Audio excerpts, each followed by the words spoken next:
Across the UK, on DAB+, on your smart speaker, on your smart TV, and on your side.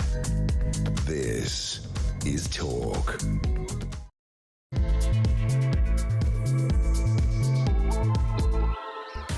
What a total disgrace from the British government, the failure to defend Cyprus.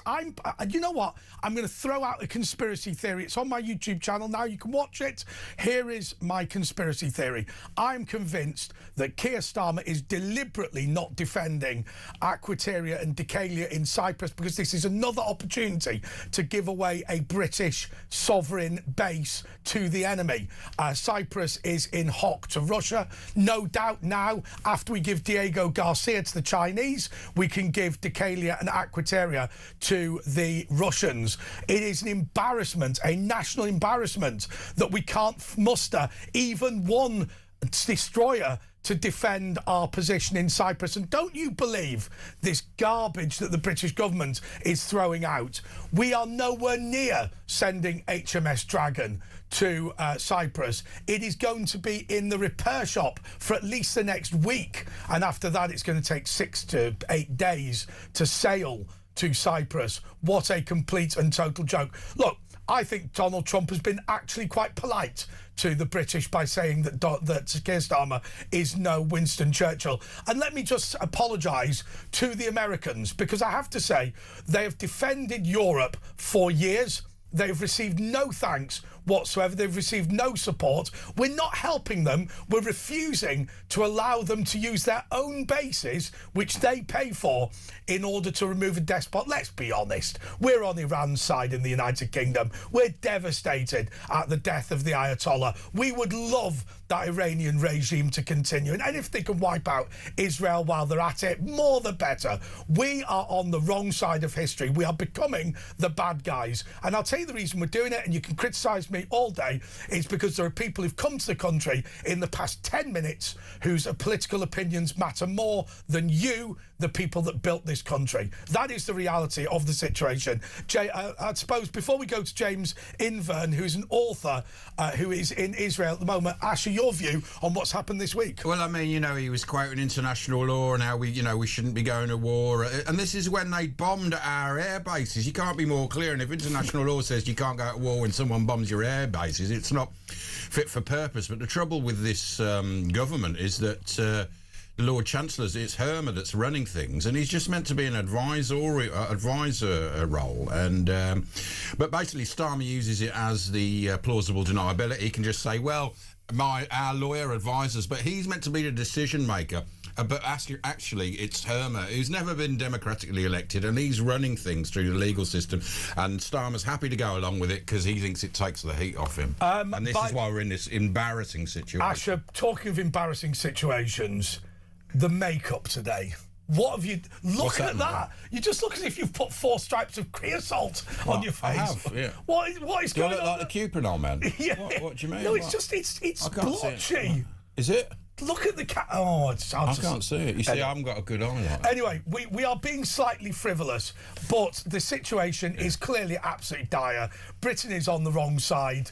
We're the bad guys, unfortunately. Well, our government is, and the government isn't even on the people's side. It's the enemy of the people, and it's the enemy of freedom and the Western democracy. Yeah, well, I want to apologise to Lord Harmer and Keir Starmer. You must be devastated at the death of the Ayatollah. What a lovely man. Anyway, he hanged women who got raped because, I mean, that's serious victim blaming. Hanging women because they've been raped, blaming it on them. Hanging gay teenagers, thousands of them in the town square off cranes. This is who Starmer's supporting. Yeah, just to explain why the Ayatollah would hang rape victims, what would happen is you need, I think it's 2 men to witness a rape, otherwise it can't be proved in an Islamic court. Yeah. But if you get pregnant, it's clear you've committed adultery, and adultery carries the penalty of death. So therefore what would happen is the woman would get pregnant, she wouldn't be able to prove she'd been raped, but there was evidence that she'd had sex, and therefore that would be the reason why you would hang her.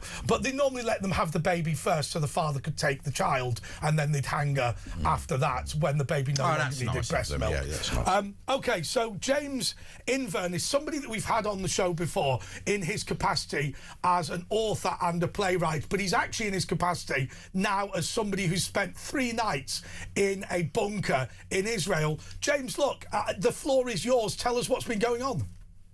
Well, the floor is the floor of my bomb shelter cum office. It sounds grand to call it, or the opposite, to call it a bunker, but that's what it is. And every new build in Israel by law has to have one of these.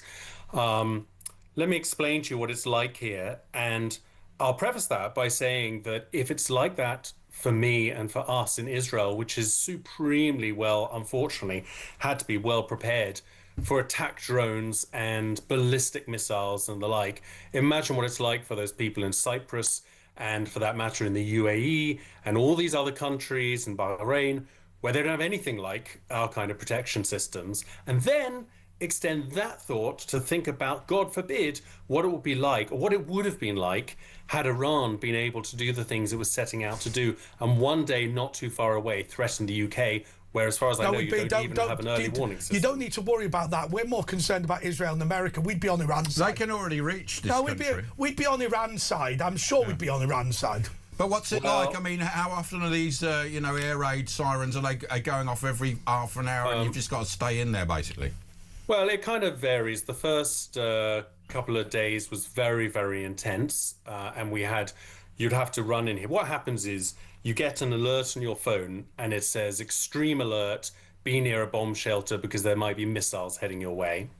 That's when it's missiles. If it's drones from Hezbollah in Lebanon, which we haven't had too much of in my neck of the woods, but they have in the north, you don't get that kind of notice. You just get the siren. You have 90 seconds to be in your shelter.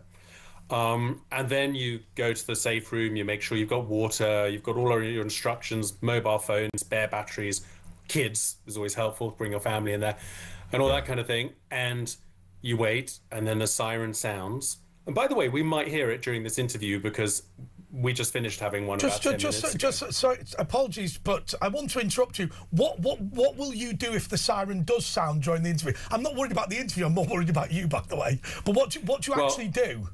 Well, this room is a proper shelter. So inside these walls is metal, and you can't see it, but over the window there's a kind of hidden heavy iron pane that you pull out from the side of the window and you lock it in place. But it's already locked because we used it before. So I've been to a kibbutz, one of them that was under attack during the incursion by let's just be honest, Iran. But it's they have the rooms on, and normally it's a spare bedroom, but it's required to have metal, to be steel reinforced concrete, steel door, but it looks normal inside. Is that the same as you? Yeah, it looks normal, but there's a special handle on the door. You slam the door closed, you pull the handle up, and steel kind of spokes come from inside the door. But all Israeli doors have always been big metal doors with bars, like safe doors. All front doors in Israel, I've noticed, are big metal doors with bolts that come out all sides. Yeah, that's right for the front doors, but these are especially designed to withstand the blast. Because when a ballistic missile lands, it's hard for people to understand and wrap their heads around. These things are enormous. Yes. And one unfortunately got through and hit the town of Bet Shemesh, not that far from where I am, the other day. And it took out 4 apartment buildings and killed 9 people. One missile.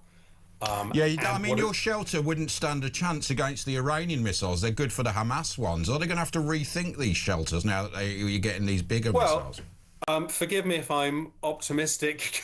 As I have to be. Look, what they say is, if it's a direct hit, who knows? But it's meant to withstand at least the worst parts of a blast, and in most like cases, an Anderson shelter.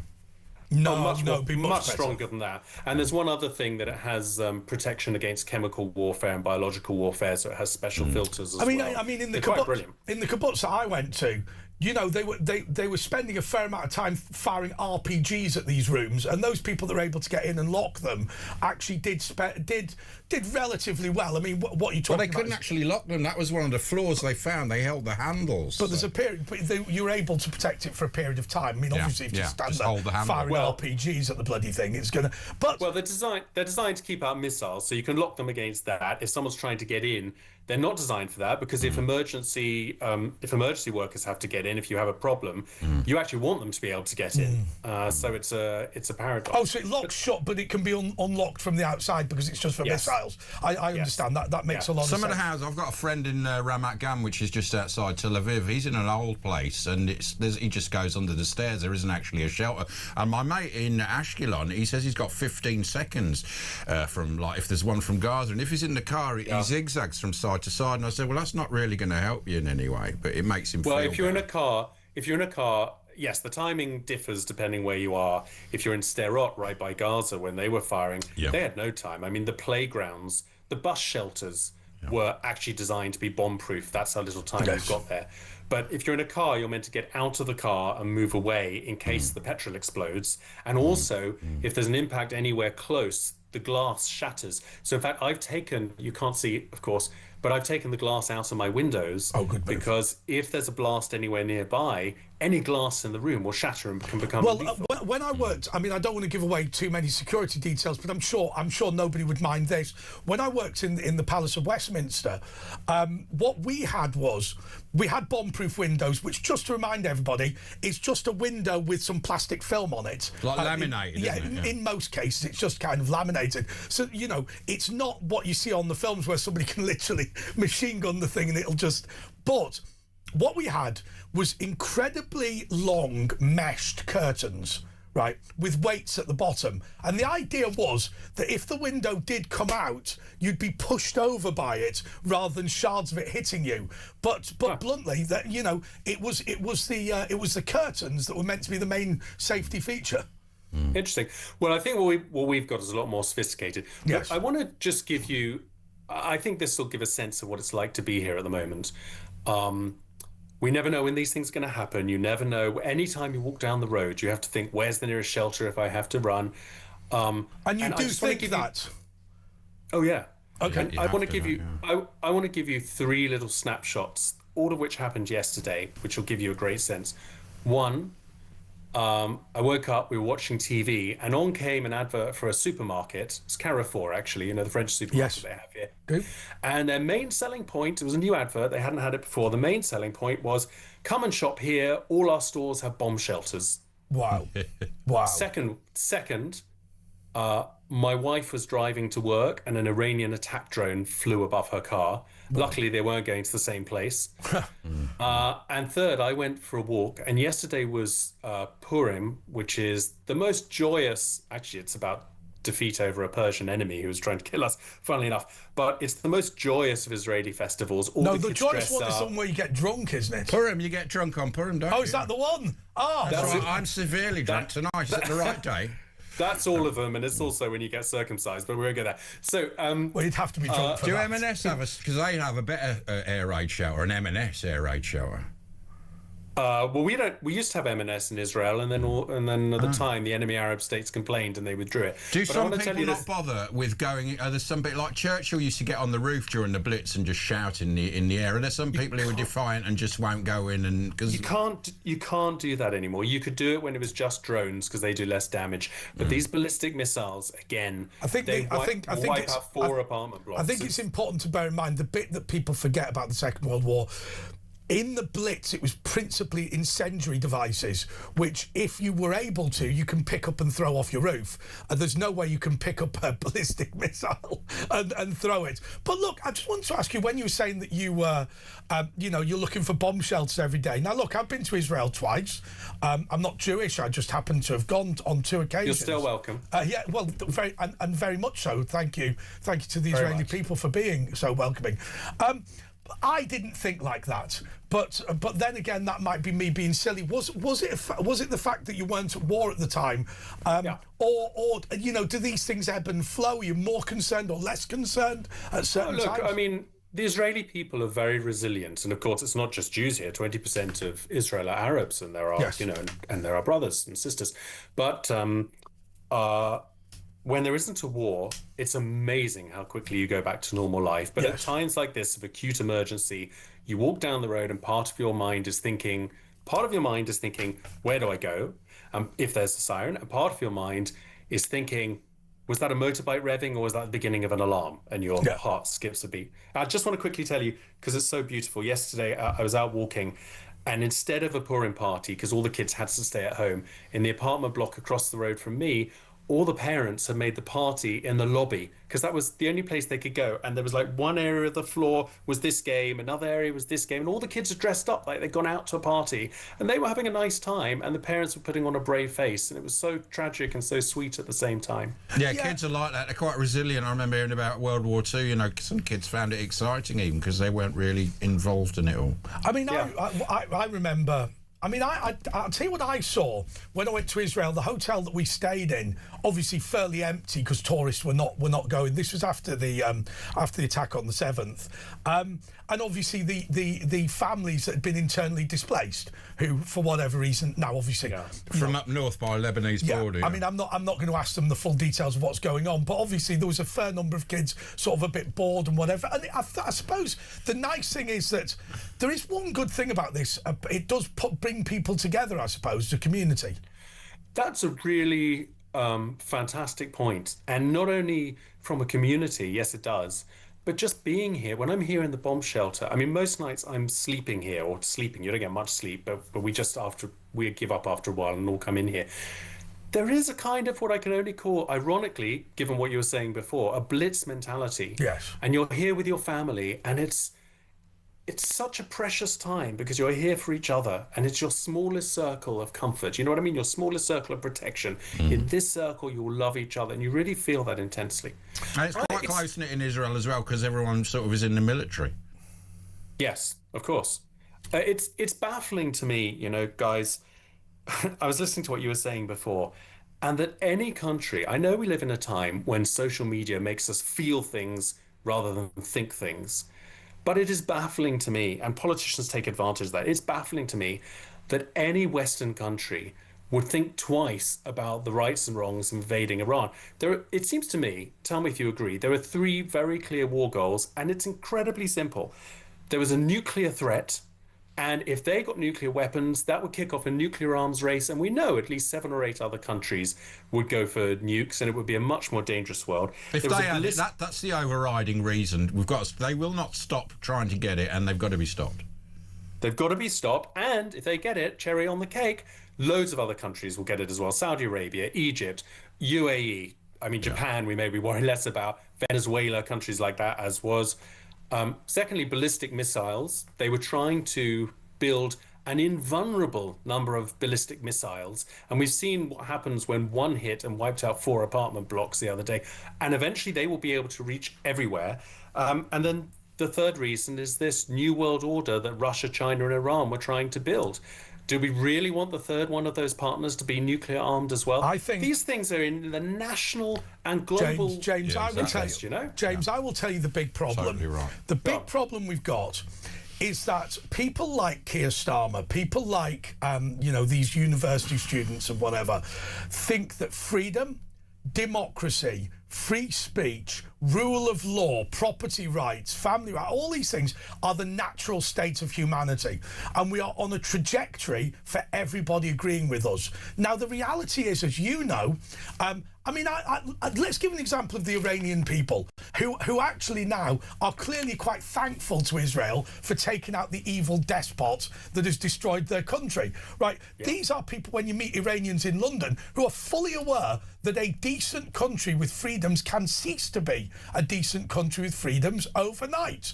And they do, and the reason why a lot of the Iranians in London support Israel is because they simply recognise that a democratic country in the Middle East is a good thing, and they simply recognise that that this idea that that was the whole start of the Iranian Revolution, which if the political left ally with radical Islam, we can create something that will be anti-imperialist and good for the people. They know it's garbage. That's right, the problem. And they were mourning the Iranian leader in Manchester and various other places today, putting shrines up to him. Unbelievable in this country.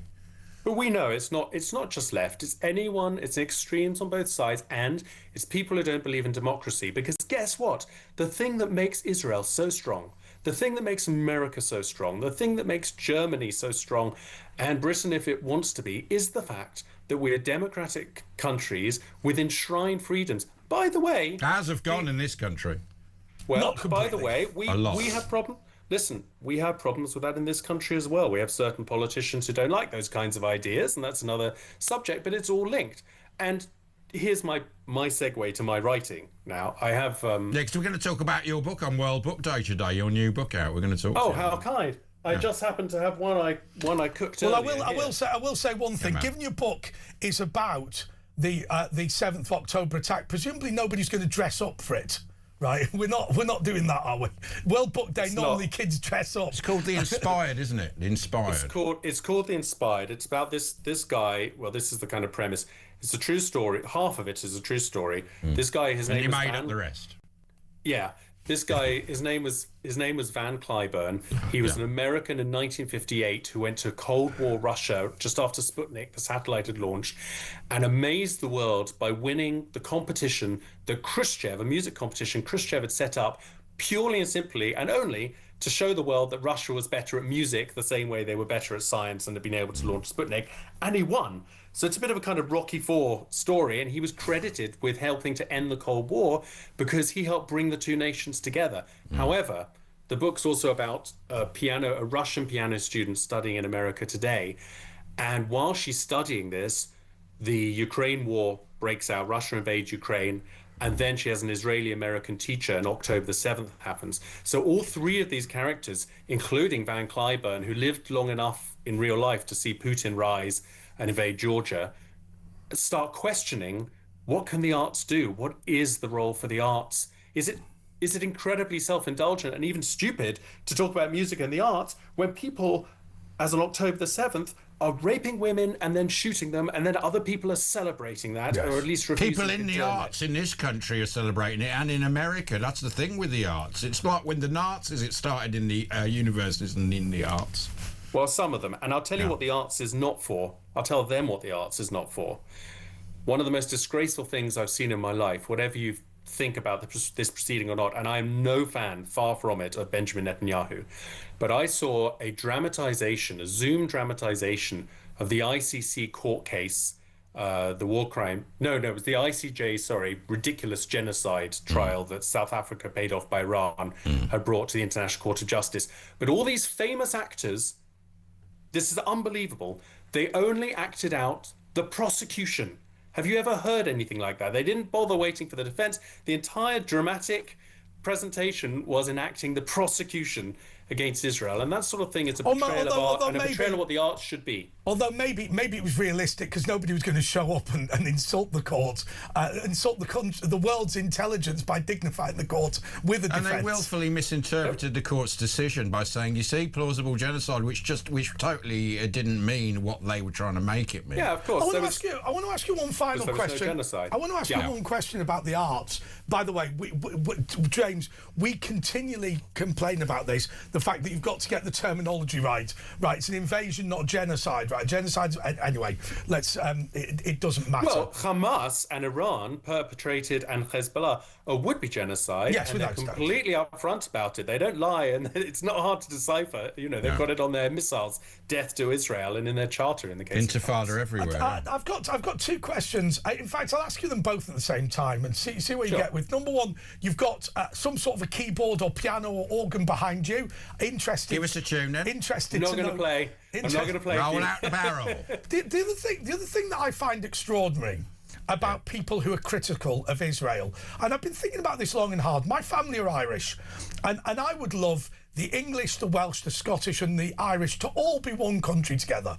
It's not going to happen. England the United Kingdom ran round in Ireland for years, and these people don't want to be part of it. I can never understand these territorial disputes, like in Russia, where they now want 200,000 Ukrainians to become part of Russia. These people don't want to be Russian, are very hostile and whatever. Similarly, the Palestinians, why would you want 8 million Zionists in your country? I mean, that to me would be the worst Palestinian... Well, that's not their idea, is it? That would be the worst Palestinian country. And what I don't understand is, assuming that Asher, in what he's implying, is right, that we all know they'll just commit a genocide, what is the argument for those people who say we shouldn't support Israel, at least existing? Because I would say, well, OK, if you want a free Palestine, you don't want all these people in it, therefore just give them their bit, which is, in fact, Israel anyway, so it's circular. Look, there's a 2-hour-long answer to this, delving into all the history.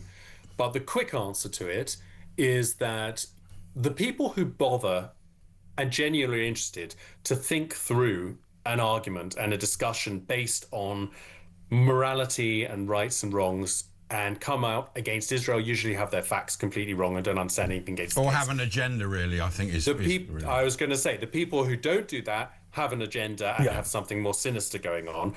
But looking at it from the other point of view, which is, as an Israeli, do we want to give the Palestinians a state if it was all safe and so on and so on? I have zero problem with the opposite, with any people, because we needed it as Jews, so we know what it's like, having a state. Right now, the Kurds maybe are going to get a state. We hope that's one of the things being talked about in Iran. Having a state, as long as they're happy to live in peace and quiet, and unlike what happened when we gave Gaza to the Palestinians, totally. Yes. Well, like Gaza in the 70s, people Israeli, there was no border. You'd go to the market in Gaza and they'd go, and there was no problems. By the way, I interviewed, because I was working for Time magazine at the time, I interviewed Shimon Peres not long after the Gaza disengagement, and he said to me, he said, what we want is for the Palestinians to be the best neighbours they possibly can be, because that will benefit us as well as it will benefit them. And then, of course, he was apoplectic when things went wrong. But last thing I just want to say, bringing everything together, if I may, is a friend of mine, wonderful conductor called Omer Velba, he's an Israeli conductor. He said something really beautiful the other day. It really struck me when someone said to him, why don't you denounce Israel? Not that I don't think he feels that way, but why don't you denounce Israel? And he said, it's not for artists to make political statements. But what the arts can do is they can bring you, they can open your heart and bring you to where you know is somewhere in the proximity to the truth, so you can find your way yourself. And that's what it does. It opens your heart. It restores you to a sense of what's right and wrong and community. What do you think about artists who want to shut Israel down, this BDS, we won't have like art? How's it affected your friends who are artists? But what do you think about the artists who want to shut down Israel? They're disgusting, aren't they? I've lost friends from this. I'll give you one example. He was not a friend, but someone I long admired was Steve Coogan. Really love his comedy all my life. And then he, very early on, when we were still picking up dead Israelis from the streets around Gaza, and there wasn't one Israeli soldier, or if there was one, hardly any, in Gaza at this point, he signed this letter about already calling genocide, which came from Al Jazeera, by the way, the Hamas mouthpiece in Qatar, calling Israeli genocide. And there was not one word about Israeli victims, not my wife's 20-year-old cousin who was murdered by Hamas, or my neighbor's 20-year-old cousin who was also murdered by Hamas, or the women who were gang raped and then shot in the genitals, or the children who were tortured in front of their parents and vice versa with body parts cut off, or the babies who were killed. Not one word about this, because for Steve Coogan, apparently, Israelis were not even good enough to mourn. So in that minute, I went, childish though this may sound, and I got all my Steve Coogan DVDs and I threw them in the bin, and I wiped all my Steve Coogan downloads, all the Alan Partridge and all that stuff. Because if you let an artist into your life, that's really what you're doing. You give them space in your head and your heart, and that's what the arts is there for. It's horrible, and isn't it? Betray that trust. I loved Alan Partridge and everything, and then when you see that he's a nasty idiot, it really messes with your psyche. He's not funny anymore. So, well, that's true. I think it was Armando Iannucci that was really the driving humour in it. He was a great, obviously, character, but you need that. But there is also, and we are massively running over time, but there is also another element to this, which is that the number of people who are being bullied into pretending to have a political view in order to maintain their jobs at places like the BBC. Now, OK, we can accuse these people of cowardice, but at the end of the day, they just want to go about their everyday business, have the job, and the fact that they personally don't support a genocide against the Israelis, they just shut the gob and continue doing what they're doing. There is an element of them being bullied into it, I think. I think that's definitely true. And I think we also, the other part of that, which makes them so susceptible to it, is in this day and age, we all live in a social media bubble. And what is real to most people, because most people aren't here, most people don't know what it's like sitting in this room, hearing the shots outside of Iron Dome or whichever system it is, you know, and hearing occasionally a really big bang because that's an impact and it's hit somewhere. So to them, what is real is likes on Facebook and photos on Instagram, and that gets their blood boiling, but it's not real. Sorry, we've got. And so they. Sorry, I've just got to say this to you, right? You can't. That is not acceptable from Adam in the gallery, right? He said, at least you've been able to watch a repeat of Police Academy 2 in the bunker. He can't say That's that. quite a good one, isn't it? Police I Academy did. 2? Yeah. Did and not you only actually? that, well, I did, and not only that, but I won't say who because it's not fair, but one of the cast members was in a reading of a play of mine, so I know him. So I'm not going to say who. The so guy I wrote does the him. sound effects. So I told him, and he sent a nice email back for me and my kids. My final question is, what did your kids do for this Purim thing yesterday? Did they have a good time? Not really. One of them had his costume all worked out, and he was going to go to a party, but the party was cancelled. And what was he going as? What was he going as? He was going as some kind of jungle army soldier thing. I don't know. He'll kill me for not remembering what it is, but he was very proud of his costume. Yeah. He was going as the Rhodesian SAS. No, I'm joking. It was something like that. It was something like that. But, well, no, God, not Rhodesia. No. Blimey. Well, you're going to get me in trouble. I tried to just slip that in there. But it was, I can't remember. But no, they didn't. Well, do us a favour, James. We are massively over time. Please do come back and keep us posted. But most importantly, please do stay safe. I do think it's important to bear in mind that the viewers and listeners to this channel, support freedom and believe it's their patriotic duty to support democracies around the world. They will give you their prayers this weekend, and I hope you will appreciate that. Kind. And let me just say, The Inspired is on sale on the 23rd of March, paperback and ebook, and there's a lot in there that's relevant to our discussion. Business Bubbler. It's on Amazon. Yeah, it'll be on Amazon. So yeah, that's James Invern, author and playwright, and his new book Inspired, The Inspired, about October the 7th. He's done this novel, interesting, crossing over with the Ukraine and all. It sounds very interesting. But we're going to talk about what's going on with Pete Barnes in a minute. No, we're not. We're going to be talking about what's going on in the news. That's what I meant. We're not talking about what's going on with Pete Barnes. We don't know what's going on with Pete Barnes. Well, I'm not saying there is. We're going to find out with our Pete Barnes correspondent after this.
across the UK. On DAB+, on your smart speaker, on your smart TV, and on your side. This is Talk. Yeah, man. Yeah, so what is going on with Pete It's Barnes? that time, isn't it? That time. I know Pete Barnes. We find out what's going on with Pete. Pete, what is in the news today? Well, how long have you got? And yes, it's nice to see you both. It's a pretty interesting can't day, see really, you. because... Show the dog the I'm rabbit. here. Show the dog the rabbit. We I'm want to here. see. There he is. There we go. Hello. Go on, yeah. What's Hello, going guys. on, man? How are we All right, doing? Bubba. You look Yeah, smart. so- Look at that. Look at that with all your books. Well, you that know, I you've do not- you haven't try. even read any of them. It's just a film I set. have, actually. Yeah, yeah. Unlike most people, I've actually read the books behind brand me. new. But Look I at will them, say, yeah. I thought that last interview was brilliant. And Andre, you made such an important point there. And it's rare, so it's important that we highlight it. That most people think the world is ready for democracy and is full of free speech and it's full of everybody that agrees with everything we want in the world. It's not. The world is horrible and it's full of nasty people. And we have to realise this. And we have to get in the fight. 80% authoritarian, I think the world is, I think. Yeah. Minimum, I'd say that is. Because, as you said, Ash, there's so many people that are willing to just take it away, that want it taken away from us. And we have a government here, and I do think you're right, Andre, that I don't know where the Prime Minister stands on the death of the Ayatollah. I don't know that for certain, and that is a big concern. That's not just being party political or being left versus right. That is on a fundamental level. I should know where the leader of my country stands when it's the death of a dictator, the death of a monster. And the fact that I can't do that with any amount of accuracy concerns me greatly, because it is staggering that one by-election is now dictating British foreign policy like it's never done in our lifetime, or if not the history of the United Did you Kingdom. see the Palestinian ambassador stroking Starmer's arm? Like, you know, it was horrendous to see.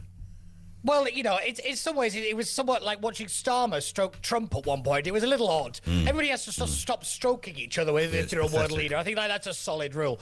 But no, it is absolutely astounding to me that, you know, like you said, we've got this we've had to rely on the French and the Greek Navy to protect our own assets. And the government has the gall to stand there and say, oh, well, we weren't consulted on anything. How do you think the planes got to the Middle East? That's right. They flew through British airspace. They flew through our airspace. So we knew something was coming. He also had a giant armada of ships going across the Atlantic. What do you think that was for? Fun? It's a ridiculous assertion to say that we didn't know what was coming, and yet again, the British government and the British people are just left to fend for ourselves because they were more concerned about pandering to a Muslim vote or pandering to international law. Because, as you are bang on, Lord Harmer is not elected. He's a member of the House of Lords, and more importantly, it is advice. It is not the law itself. It is advice. You don't have to take it. And he's running the that's most country, important thing. basically, because Starmer is accepting his advice. It's just meant to be advice, but he's taking it as read, and it's his way out of it, going, well, that's the legal situation. But there's lawyers as high-standing and higher-standing than Harmer who disagree with a lot of his stuff, like about the Chagos Islands, for instance. Oh, yeah, without a doubt. And let's not forget, while all this has been going on, let's not forget that we had a situation where we're basically giving away control of Gibraltar to somewhat of a degree. And you're right, Andre, that we've now got the situation where we're going to give away certain islands to Russia. This is what they want to do. It is about decapitating and deliberately taking out British power because they don't like it. They don't like it. They don't like the fact that we have a history, that we have a reputation. They want this big world government, and unfortunately, the people that would most likely run it would make sure that this station doesn't exist, that people like us don't exist, and that's a really, really And is it being grave driven concern. from... Oh, right, look, Pete, we've got to take a break, but it's very interesting, but we're going to come back and talk more to Pete Barnes. He's got, obviously, a lot to say, and we're going through the papers. Give us a ring, 03444991000. It's Andre Ash with Pete Barnes, who will be back in a couple of minutes.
across the UK.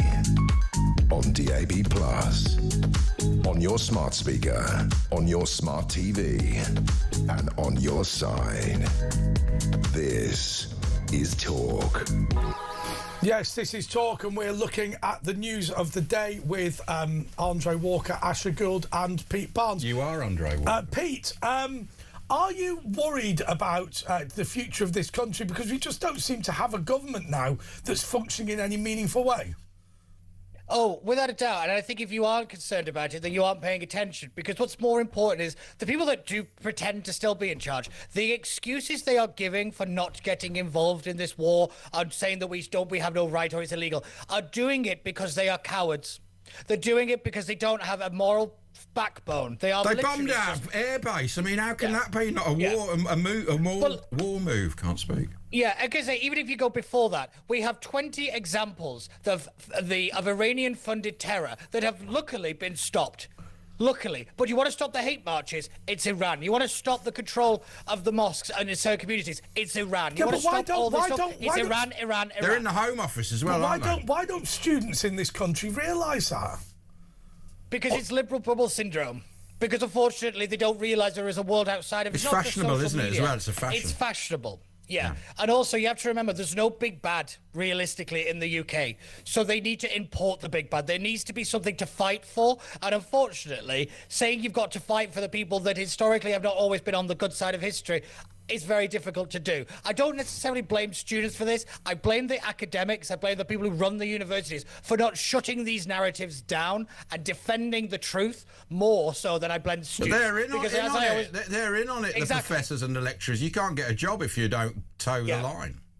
Exactly, and that has to stop, which is why Bridget Phillipson, when she pulled the academic freedom bill, is blaming something about like anti-Semitism. It was nonsense. It was the fact that, that a different competing narrative was about to be on university campuses, because as we all know, you want to take over a country, you want to take over a people, it is the children you go after, and you teach them certain things, and you spread it out that way. But they've got the media controlled. What about the Home Office, Pete? Has that been infiltrated by IRGC or Islamic Brotherhood? Because there's rumours that it has been. Yeah, I was going to say, there's a lot of rumours going around. There's this big kind of strong kind of Islamic network that apparently runs through the Home Office. Now, we have to be very careful not to jump on everything as it's IRGC, but when you start to see certain stories get attention and certain stories don't get attention, you have to start to wonder why and who's involved. And if you start seeing the same names involved, there is often a conspiracy behind Nothing about this nothing about the Rupert Lowe investigation on any of the main media, is there? Which is a massive story. No.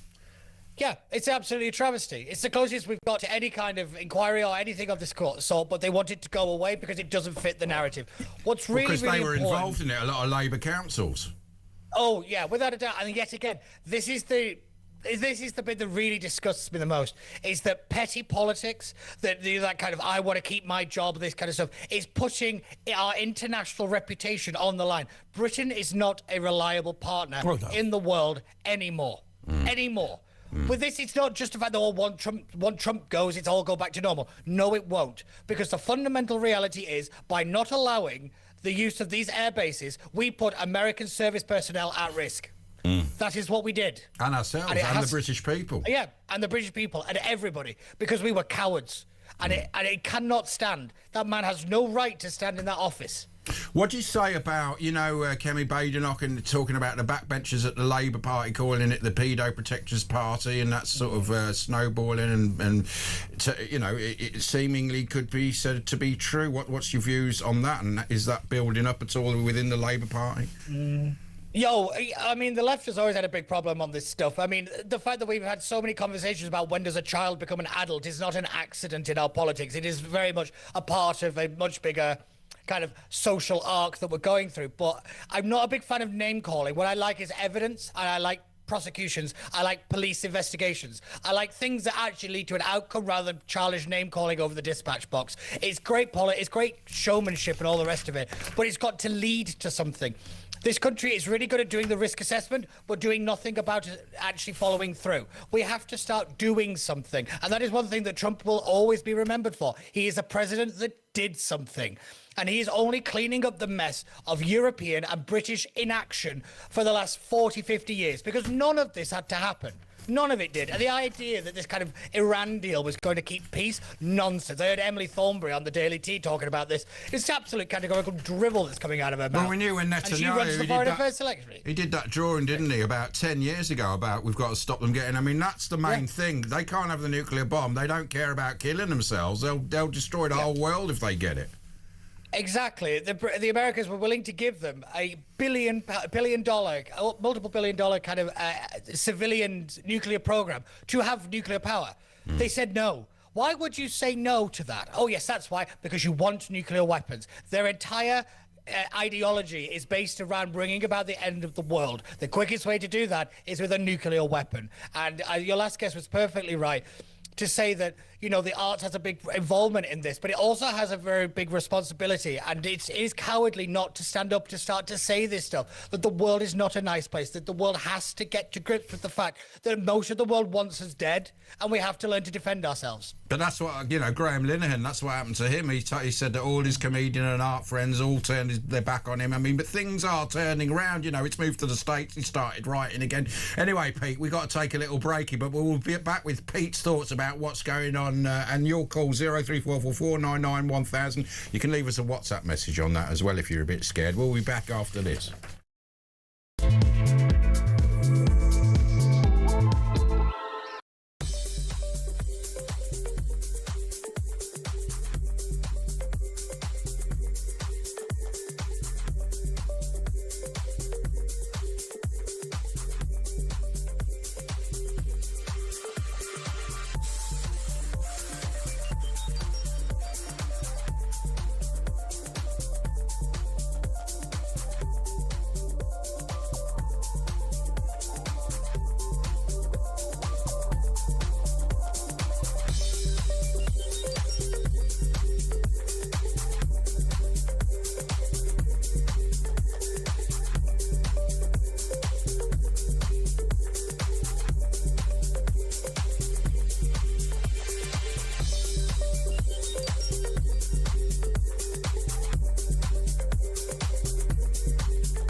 Across the UK, on DAB+, on your smart speaker, on your smart TV, and on your side. This is Talk. Well, this is Talk, and this is Andre Walker, Pete Barnes and Asher Gould. Well, I don't know if we're that bothered about this, but the Conservatives have announced, and it was under embargo, that they're going to bring back the two-child benefit cap. Pete, what do we think? I'll take this seriously when you scrap the triple lock on pensions. No party has a leg to stand on the economy till you scrap the triple lock. Why? You're going to hurt the idea. pensioners' feelings. Well, yes, unfortunately, a lot of people are going to hurt, but I'd rather, you know, have an armed force, you know, have a navy, have an air force, have an army. But unfortunately, what we have done is we've funneled billions into welfare, billions into this, billions into that. And the one thing that we actually need, you know, defence and security, oh, who needs that? Well, unfortunately, we're now in a time of the world where we rather need it, and we are playing catch-up. One of the big ones that's just come out, I'm sorry to interrupt on that, is that apparently our energy bills are going to go up by 10% and it's because of the Iran war. False. That has become as net zero. It is net zero that has put us in this situation. It's not the Iran war. Don't let anybody ever tell you any different. We've got the most expensive energy in the world. Oh, yeah. No, Germany has. It's ridiculous. I think Germany's got I think Germany technically does, but yeah. It's a sad thing, though, isn't it? Because we just don't do the basics. I mean, this is an example. Somebody's just made a comment, which is, we've got 63 ships in the Royal Navy and 136 admirals. And you think, in the old... So when I was a kid, I thought there was, like, say, maybe 10... ship's captains to one admiral. There's now more, probably, well, there's more captains of ships. Sorry, there's more admirals than there are captains of ships. No doubt there are more captains, but people who actually command a ship are fewer in number than admirals. Yeah, I mean, we've had more service personnel with expertise kind of come out of commission than we've replaced them with. That has a consequence. And like you said, Audrey, we don't do the basics. And because of that, we end up, it's what Douglas Murray calls opportunity loss. In other words, we fuss over the small things and the big things are kind of left to wane. And then when we kind of get to them, it then takes twice as long, 3 times as long to actually fix them. Okay, go on. Because we have a short-term government. But if we are going to fix the problem with the Navy, we've got a significant... I mean, 300 ships in 1970, and we're now down to 63. And now, look, you can say, do we have enough ships? Well, look, if you can't send a ship to protect Cyprus in a timely fashion, we clearly don't. They could take the Falklands back now easily. We wouldn't be able to do anything. Oh, yeah. Yeah, and one thing I will say is, unfortunately, we also got into this mentality that an algorithm is going to protect you from a ballistic missile. Yeah. Now, don't get me wrong. The nature of war has certainly changed, as we saw with this kind of drone swarm that went to Abu Dhabi. I think it was in Abu Dhabi today. You know, they attacked this oil refinery. That is of great concern. But it's the fact that, we're relying on Ukraine to teach us how to shoot down drones and not kind of, not with the technology that we have, that is much more expensive. The war has changed. It's very expensive to go to war. So this is why Iran's been very successful and been able to cause chaos for so long, is because they've done it very on the cheap. We have very expensive technology, and unfortunately, it's not the world which we live in anymore. I do think that Japan, with its railgun technology, this idea of using electromagnets to fire out a piece of metal. The advantage is the metal's basically worthless, and therefore you can shoot down 500 drones with 500 pieces of metal that are worth £5 each. That sort of technology is what we should have been investing in. Now, Japan has had a successful test of a weapon that can deal with the drone swarm. Just to explain what Pete and I and Asher are on about. Obviously, a ship has a certain amount of missiles, and if you attack it with 5 missiles, it can take them down. If you drone swarm with 500, it's got a problem. But there are technologies that can deal with that, and I'm just giving one, the railgun, but there are I've got others. another one, because in Israel there's been talk that they have been using their new iron beam, which can take out hypersonic missiles, and this is amazing. It costs, instead of $10,000-$20,000 for a iron, whatever the one with the missiles is called, the iron beam is $2 a time, and it's like instant, and it can take out the hypersonic missile. So that's something to look out for. Yeah. We actually have a very similar thing here. It's called Dragonfly. We spent an absolute fortune on it. It's based on this principle. Unfortunately, it's not quite ready, and it still doesn't work very well. But it's this principle is that the nature of war has changed. And once, we got all the missiles that we have right now, they're very expensive. Yes. It costs, what, $20,000 realistically to make one of these drones? It costs millions of dollars to make one of these missiles. It's like that is the difference. The American Civil War and the First World War. They were using old tactics while there were machine guns had been invented, and they're sort of that's why millions of people were killed in those wars. And the same thing's happening in Ukraine and Russia. They're not developed for this drone war. Like you say, it's a whole new warfare that's being worked out now. In fact, that is exactly the analogy, isn't it? That a modern ship is like a First World War soldier fighting a machine gun. It's exactly the analogy. That's absolutely right. Oh yeah, it's also really important to know one of the most important factors on the battlefield now is what's actually above your head. It's satellites. So when people say, why does Greenland matter? Why does Chagos matter? It's because we have huge looking stations. Our satellite connection stations are in those 2 places. That is why Trump wanted them. And That's the why we route need to through make as sure well, we have because the ice is melting, and it's going to 100%. provide a clear route from China. 100%. This is the thing. It's not 4D chess. It's basic statecraft. We have been conned into believing that doing something is essentially witchcraft when it's statecraft. And that's the big thing that we've got to get out of our heads. Everything is connected. It's not this big 4D thing that everybody goes mad about. Pete, it's just basic reality. Can we recover the reputation of this country? I'd like to think so, but I don't think it'll be in our lifetime. What about after the next general election? I mean, if Farage or Kemi Badenoch or someone like that comes in and but with no military, with no international reach, with no sovereign bases. I mean, to rebuild. But could they turn it round, or is it too far gone? The only thing that keeps us in the room now is, well, there's 2 things. One is Trident, which is barely functioning, if we're being honest, and the second is our intelligence services. We let that slip just once. We are out. We're done as a nation on the world stage. Realistically, It cannot be kind of underestimated how damaging this lack of reaction has been. And then to go on the attack and blame Trump, as Starmer did in the Commons today, for the chaos in the Middle East. I'm sorry, that's just a child's response, and he shouldn't be taken seriously, and he needs to be removed from office. We're not a world power, though, are we, anymore? I mean, even having to be protected by, the Greek Navy and we can't even look after ourselves. We haven't been this kind of... We haven't been a global power in a very long time, but we still have influence and we still have our expertise. Unfortunately, we aren't training people up to take over in the expertise. We're falling behind. And unfortunately, it comes because of short-term sighted governments and the fact that we just gutted out our security services because everybody wanted a car because they had a bad day and felt a bit sad. It has... consequences. Well, of course, the other thing that I talked about on my YouTube channel the other day is very simply this. The Afghan resettlement scheme was paid for by removing cybersecurity experts from the Corsham cybersecurity defence base. They sacked all the contractors. So what we've done is we've said, what is our priority? Our priority is uncontrolled immigration. National security has to come second. You got 1 minute, Pete. It's shameful. You got 1 minute. Right, what do you want to talk about? Pete's final minute. Final minute. If you want one of my predictions, I would say I would keep your eye on oil prices, in particular, because I tell you now, I'd start filling up your car. Not to say it's a bit of a panic, but it's very, very concerning right now in terms of the oil price market, and that will determine how long this actually goes on. America doesn't want regime change; it just wants rid of the guy that wanted to blow up the rest of the world. That's also another thing to pay attention to.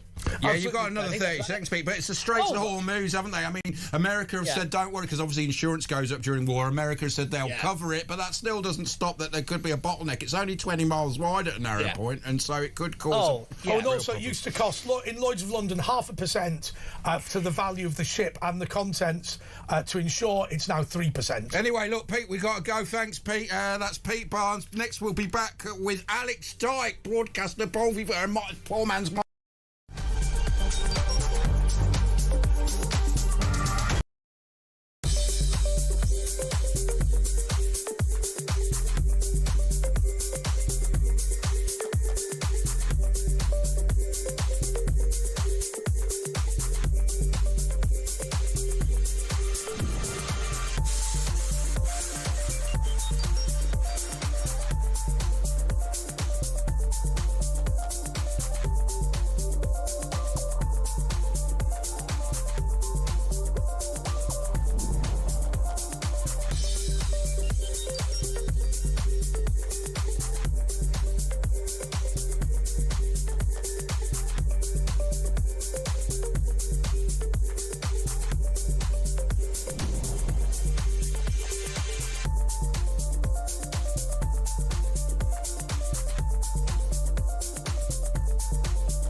across the UK, on DAB+, on your smart speaker, on your smart TV, and on your side. This is Talk.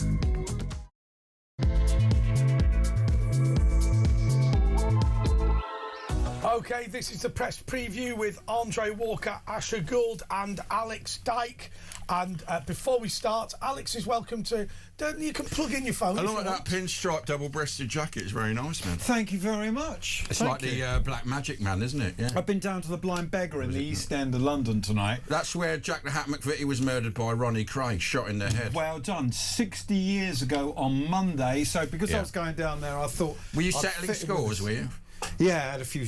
I wanted to see the bullet hole in the wall where they've got a frame. Because actually, let's put it into context. You actually produce a play that Fred Dinage sort of does a night with him because he was the Cray Twins' official ghostwriter. He was, yeah. So we do a show called Ronnie, Reggie and Me, and I'm the host, and we travel around the UK telling the story. So I'd never been to the Blind Beggar, but we're filming of an episode of Down Your Local there tonight. Oh, really? Great. Yeah, with Phil Dave. So I went down and did a bit on that. And then went and saw the bullet hole in the wall. Is it still? Yeah, it's still there. Yeah. Yes. And what happened was no one would talk, but then the barmaid grasped on him. Yes. Very brave woman. But, yeah, she certainly did. And I'll tell you what. I just want to say one thing about double-breasted suits.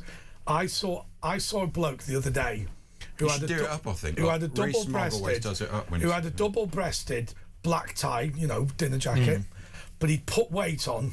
So what he'd done was he'd put buttons down the middle, and he'd fashioned a single-breasted suit from his double-breasted suit because he got quite fat. Yeah, I thought, what a legend! That's good. Yeah. Room to grow into. All bought and paid for. So, what does it feel like in that pub, man? Do you feel the history in it? Yeah, you do. Yeah, you do. It's a fascinating. Well, it's just a fascinating bit of 1960s London history, isn't and it? What are the people in the pub like? Are they still like the East Enders, or what sort of people are in there? Yeah, they were, and they were very, very talkative. You know what Londoners are like, particularly from the East End. Very, very talkative, very, very welcoming, and that's going to be a good show. It'll be up on YouTube soon, within about 2 or 3 weeks. But I'll tell you what. The worst example I've ever seen of a historic pub. Do you know the 10 Bells where Jack the Ripper? I've heard of it. I've never been there. Yeah, somebody took it over and I mean, I can't believe I'm saying this. Set up a Jack the Ripper themed strip club. But I mean, given that it was a Britain's most serious sex crime, right? The fact that you've got a strip club, the Jack the Ripper. It's time plus tragedy, isn't it? It's that old equation. Where we can just it's pretty distasteful. Very few occasions when along with the sort of students protesting outside. But I would have said no. I think you've got that. Did you go to it? No, of course not. Why? Because it was Jack the Ripper theme. No, Jack the Ripper themed strip club is distasteful. Otherwise, you would have gone. It is distasteful. And I think it's a big difference between what Jack the Ripper did and what the Crays did. The Crays. Murdered at least one man each, and that's very wrong. I'm not saying that's right. That's distasteful and that's wrong. But what Jack the Ripper did and what Peter Sutcliffe did, that's a whole other level. I love that great story about Jack the Ripper, that there was a Jewish chap who claimed that he'd seen who Jack the Ripper was, recognised him, but because of the death penalty, he wouldn't actually give testimony in court. But he spoke to police detectives who went round to the home of Aaron Kosminski, said to his parents and sister, your son is mental in some ways, mad in some way, and they took him to a mental institution, and the Jack the Ripper murders in Fry and Barnet. Actually, I know that, man. It's now posh flats. What a lot of footballers saying live there. That has made me think, if they can find Richard III, in the Leicester's car park, Leicester Council car park, why can't they do some DNA for Jack the Ripper? Because they don't have his DNA. Because it's been that long I thought they ago. did get it off one of her clothes.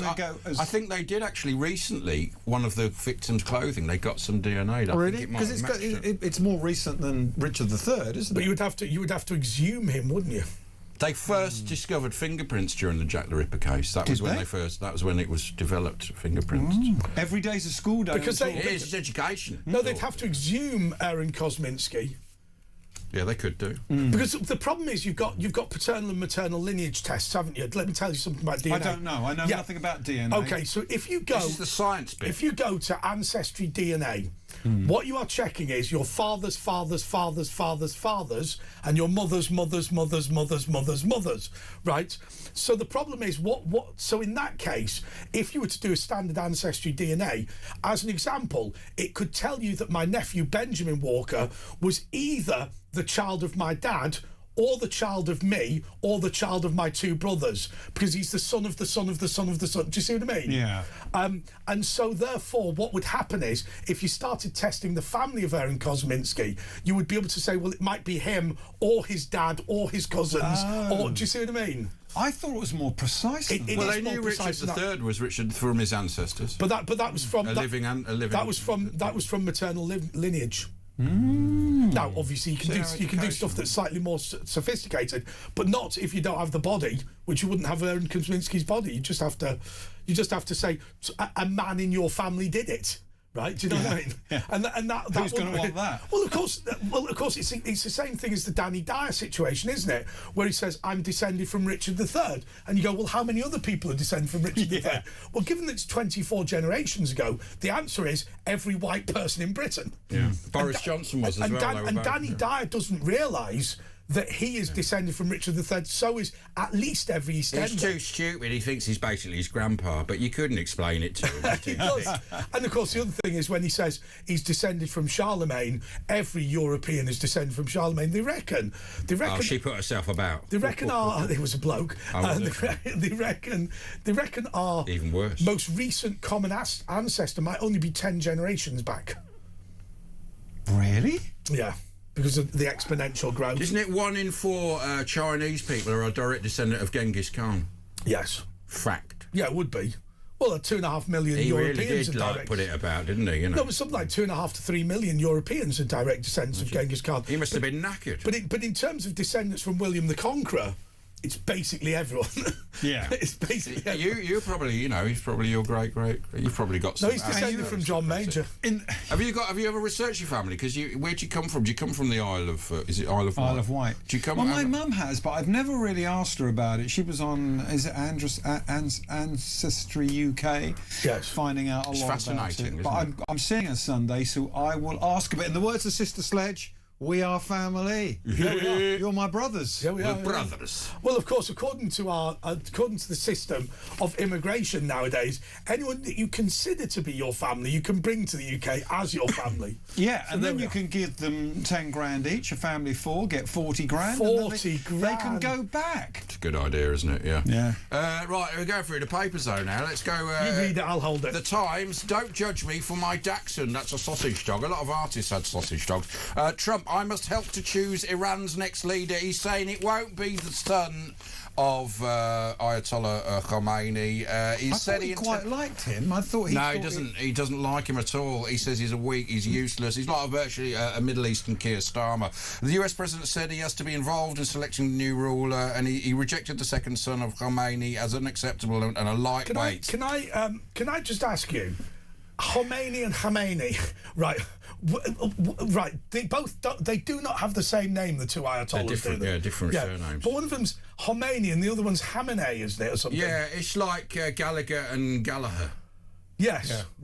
Yeah, exactly. So the thing is, for those of you watching and listening, we don't know which is which. No. But It's like Khomeini was the older one, and this is Khomeini. Khomeini. It's the way you tell it. But it's like Ant and Dec. I don't know which one's which. No, Do you? my dad thought it was one bloke called Anton Deck. I'll tell you what, did you ever see that thing on Dave Gorman where it says that he went on YouGov and they'd done research and they were saying that people who like Ant are left wing and people who like Deck are right wing. No, and he was saying, it's how can actually you? true. But the best one was he came up with, because obviously he was joking about small samples, and he said, Which they both got that, apparently. he said that fans of Cheryl Cole were more right wing than fans of Adolf Hitler. Well, he may have been right. Who knows? I think it might have been a small sample problem. Misery for Spurs. Tottenham Hotspur were pulled deeper into relegation. They're just 1 point clear of the relegation zone. We can do it better than Talk Sport. Don't worry about that. Oil price alarm. Markets are too complacent about the upward pressure on oil prices from Iran war and the effective closure of the Strait of Hormuz. Now, what I've heard is they've got to stop pumping oil because they can't transport. It's all stuck in warehouses and they've run out of storage for the oil. So they're going to have to cut the oil production in all the countries. Problem is with stopping pumping oil, it's not as easy as that. I think they have to set fire to it, don't they? Don't you just turn the tap? No. No, well, sometimes they set fire to it, but the thing is, I think if you Saddam Hussein set fire, you can't put them out. But he did that to be bitter. Yeah, exactly. The problem is when you've got this phenomenal pressure. I think if you turn the tap, you can turn it off for a few hours. If you leave it off for a month, it'll just blow the. I suppose it's pressure, though. I mean, I don't know. But opening the strait has got to be done, but it's not going to be easy, is it? No, it's not going to be easy. America have said they will do the insurance, because obviously when this happens in war, you get crazy insurance quotes, so companies aren't doing it. America have said, and Britain, they'll back it now, but that's still not going to stop actual attacks. But this morning, physically blocking it. This morning, Lloyd's of London were quoting that under normal circumstances, to take a ship through the Straits of Hormuz would cost you 0.5% of the value of the ship plus its cargo. It's now 3%. That's why the Americans have said they'll cover it. Significant rise. Like it's 6 times higher. They're going to cover it, though, the States, they've said. And when you think of what is on that cargo ship, that is a lot of money. The world's oil. I mean, cash for migrants, failed asylum seekers, families will be offered up to £40,000 to leave the country or face forcible removal under Sharia, under plans announced by Shabana Mahmood. Not under plans announced by Sharia. Oxfam turmoil. Oxfam drew up plans that would have led it to stepping back from emergency relief to become an influencer on climate, gender and inequality. Oh, my God. Sorry, can we just read that again, Asher? Oxfam drew up plans that would have led it to stepping back from emergency relief work to become an influencer on climate, gender and inequality. But they can't be trusted to, because what they get up to when they go to these relief zones, we heard the stories of, that was the Sex for Food programme. Sex for Food programme. Yeah. Which I think was a very polite way of describing it, given the ages of the people involved. I think it was incredibly polite to say it like that. Yes. But I'll tell you, these organisations are extraordinary. It's like this Sir Thomas Guy, who founded Guy's Hospital. Yeah. He's left this enormous medical trust. The medical trust wanted to take his statue down. They don't really do medicine anymore. They now just go around doing anti-racism stuff and all this sort of thing. And basically, all these organisations have been hijacked. All been hijacked. I'll tell you what, if you've got a legacy, don't leave. Oh, by the way, can I tell you the one thing that made me laugh? Right, have you seen the RNLI advert on the TV? Right, so the RNLI basically are pulling illegal migrants out the sea and transporting them to Britain. God, I don't know if people are going to be offended by this, but honestly, it's the one advert on TV where everyone's white. The RNLI advert, right? There's not one person, even with a suntan, on that advert. And you think, hang on a second, where are you with all the dingy people? There's none of that. There's like this little, 10-year-old child getting out of a dinghy. Oh, it's so funny. It's so funny. People in bowler hats getting out of the dinghy and stuff. It's unbelievable, because you look at the adverts. And engineers. You look at the adverts. The adverts are all, let's be diverse, and there's one Asian person, one white person. Fair enough. But the RNLI adverts, there is not anyone they're virtually all albinos. It's hilarious. Oh, watch out for that. I haven't seen that one, actually. And it's funny because, some of the ads just come around again and again and again. But these days, of course, it's where you are and what you're watching. So if I'm watching YouTube at home, you get very local ads on there now, so you could be getting different ads. Do you ever watch normal telly? I don't ever watch it anymore. Well, do you know what? I'm fascinated by that, and I ask people all the time. So it used to be just kids did that. Now everyone's just watching. Yeah, but now I get in and I've got a fire stick, right? That's how I watch. To light the fire? The one you stick it in the TV. You've got loads of channels because it's a the Amazon thing. Yeah. Well, it's a 1930s Art Deco building where I live, and you're not allowed to drill into the walls. So I do approve of it. But I get in and I put on something like Pornhub, ITVX to watch a few news stories. Yeah. Then I watch talk. Why'd you go to ITVX for your news stories? Because I like the bite-sized chunks that they do them in, and I feel that I'm sorry, but I feel the BBC are not impartial. So the ITVX and a lot of these services now are almost like video newspapers, aren't they? Where you go, there's this story, there's that story, there's whatever. We're not as good as we should be on that at Talk. But I'm sure we're heading in that direction. Oh yeah, sure. And after watching a few of those stories, I might watch a couple of other channel ones, and then I turn over to Talk. I watch that, and what we need to do here is chop up the shows better. So what will happen is when you open up the talk page, it procures it, so it's got, you know, comment on this and comment on that. So it might be Keir Starmer failed to protect Cyprus is one story, and then the next story is Trump, I want to choose the next leader, and you click it on and then you watch whoever's commenting on that. That's what we need to do. Okay, well I'll leave that with you. I'll tell you what. I'm certainly not going to be criticising management. I'll tell you what I've got, because it's all automated. We'll get there in the end. Because obviously you can't sit there with somebody editing every single show. It's going to take days. This isn't the BBC. But you get nice bite-sized chunks of talk on YouTube. Yes, you do. Yes, you do. Right, and that's what Twitter. Yeah, and that's what everybody's watching. Oh, yes. Everybody's watching YouTube now. Yeah. Anyway, look, we've got to take a little break here. We've got Alex Dyke, broadcaster, Bon Vivere, news presenter and radio presenter from formerly mainly the BBC. It's Andre and Ash. It's Talk. Give us a ring if you want to chat to us. We're going through the papers. 03444 499 1000. If you're listening in the morning, it's going to be either Mark Dolan or Jeremy Kyle. You have to stay tuned and you'll find out. We'll be back after this.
Across the UK, on DAB+, on your smart speaker, on your smart TV, and on your side. This is Talk. This is the press preview with Andre Walker, Asher Gould and Alex Dyke. And I'm just interested in this front page of The Times, which is talking about the damage to infrastructure in Tehran, where a bomb has dropped on every single street corner, and how long it may take to rebuild the roads and indeed the infrastructure in the country. Well, they get the business to contracts, aren't they, the Americans are? Well, I guess so. Guys, I don't want to be flippant and I don't want to be disrespectful, but you've just reminded me of something that I've wanted to say. And this is a bit of a local radio favourite, and I don't want to really bring talk to that level. But I never talked about this on the radio before, but I have never seen so many deep potholes in the British roads. It's just incredible. And you think this is linked to the Middle East? I don't think it's linked to the Middle East. You're not telling us that. The show you kindly mentioned, the Fred Dinage, Ronnie, Reggie and me show, we drive all over the UK doing that show. And I was going through Cole Shorten a couple of months ago now on a Sunday, and I hit a pothole and it took out the front and back tyre on the driver's side. And was it invisible? Was it full of water and so you couldn't see it? No, you just couldn't see it, and you hit them so hard. Anyway, it burst 2 tyres. What car is it? It was a VW Up.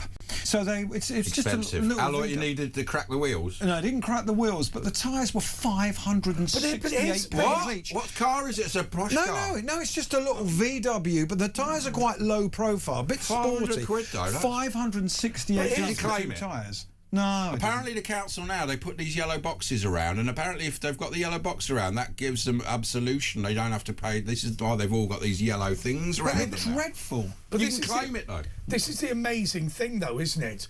If your car is dangerous to be on the road, you can get into real trouble.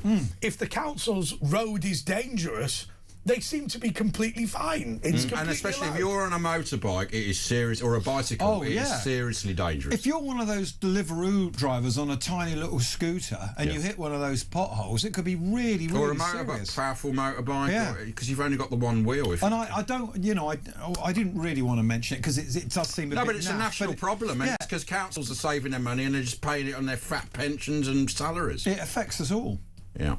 I'll tell you one thing that doesn't affect. He hasn't got a car. It doesn't affect him. I think we appear to have clicked over the visuals to the Middle East, which doesn't bother me. Is that Tel Aviv? Is it? If something's going on, then we will cut to that. No, I don't think you're wrong to say this. I mean, in the past, what we got told was the big problem was. Do you remember when they were putting in cable and all this sort of thing? Now, if you cut a trench in the road, and then you put it back, no matter how well you seal it, the water gets in, the ice... it freezes and heats, contracts. Yeah, exactly. But we've still got this problem, haven't we? Yeah. Now all the cables are laid and the roads have been freshly tarmacked in the last 15 years. Correct. It should now all be pretty robust, shouldn't it? But this raises a wider question, doesn't it?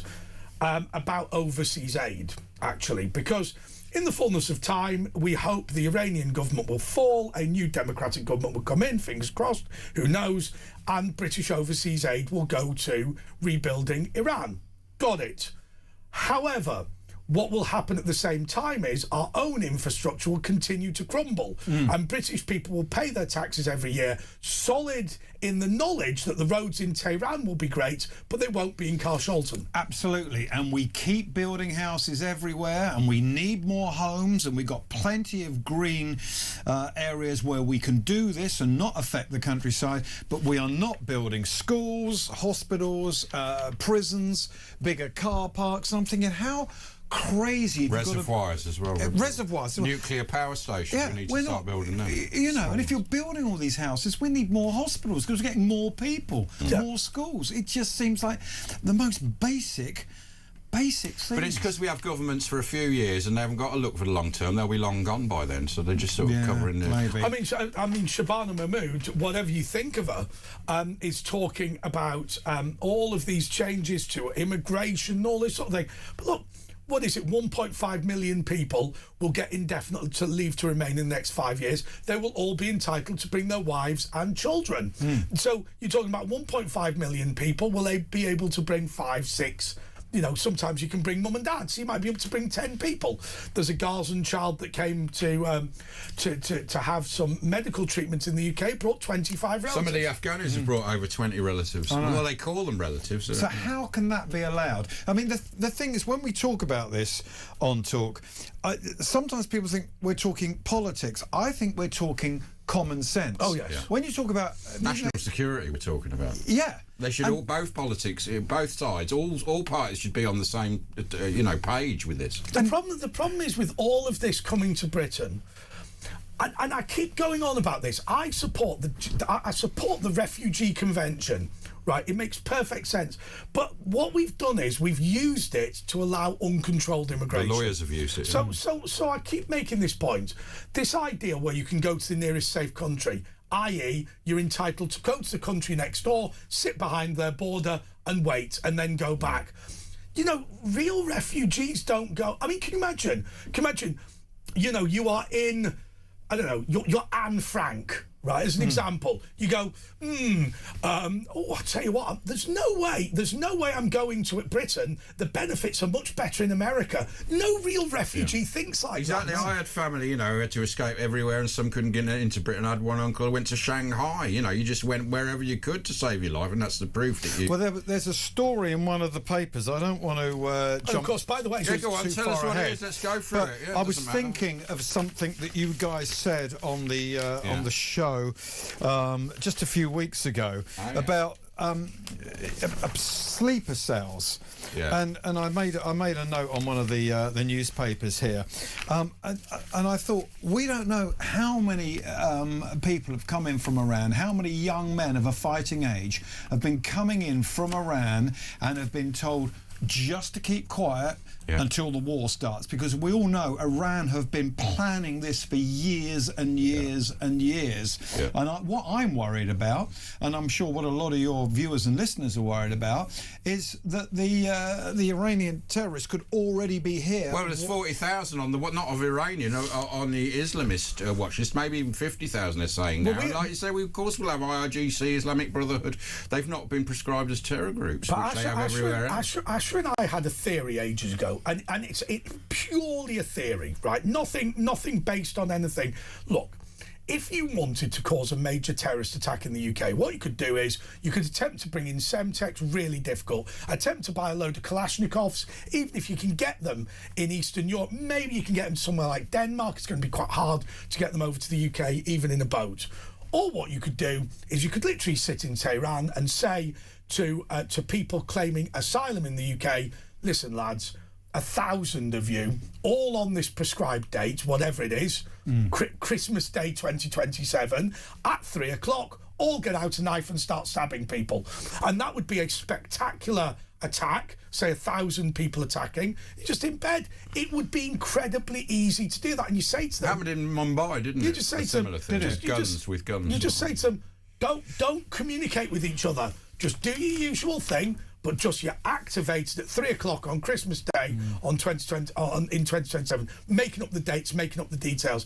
Now, I'm not saying that's going to happen, because literally Asher and I just made it up as a scenario, but it could happen with the level of security that we have in the United Kingdom. It would be perfectly possible to do that. It wouldn't even be difficult. No, I know. And if people are coming over and they've chucked their passports in the sea, and they've chucked their mobile phones in the sea, we don't know who they are. We don't know if they've got a criminal record. No, we don't know who they are, but we know they're not dangerous. That's the one thing we definitely know. Which is incredible. And I, like you, don't want to spread fear and anything like that, because that would be dreadful. But I have thought exactly the same thing. Well, the fear, we're not doing it. I mean, the fear is obvious. It's already there. Look at the statistics. But on the most basic level, we have infiltrated Britain with people who do not agree with the British.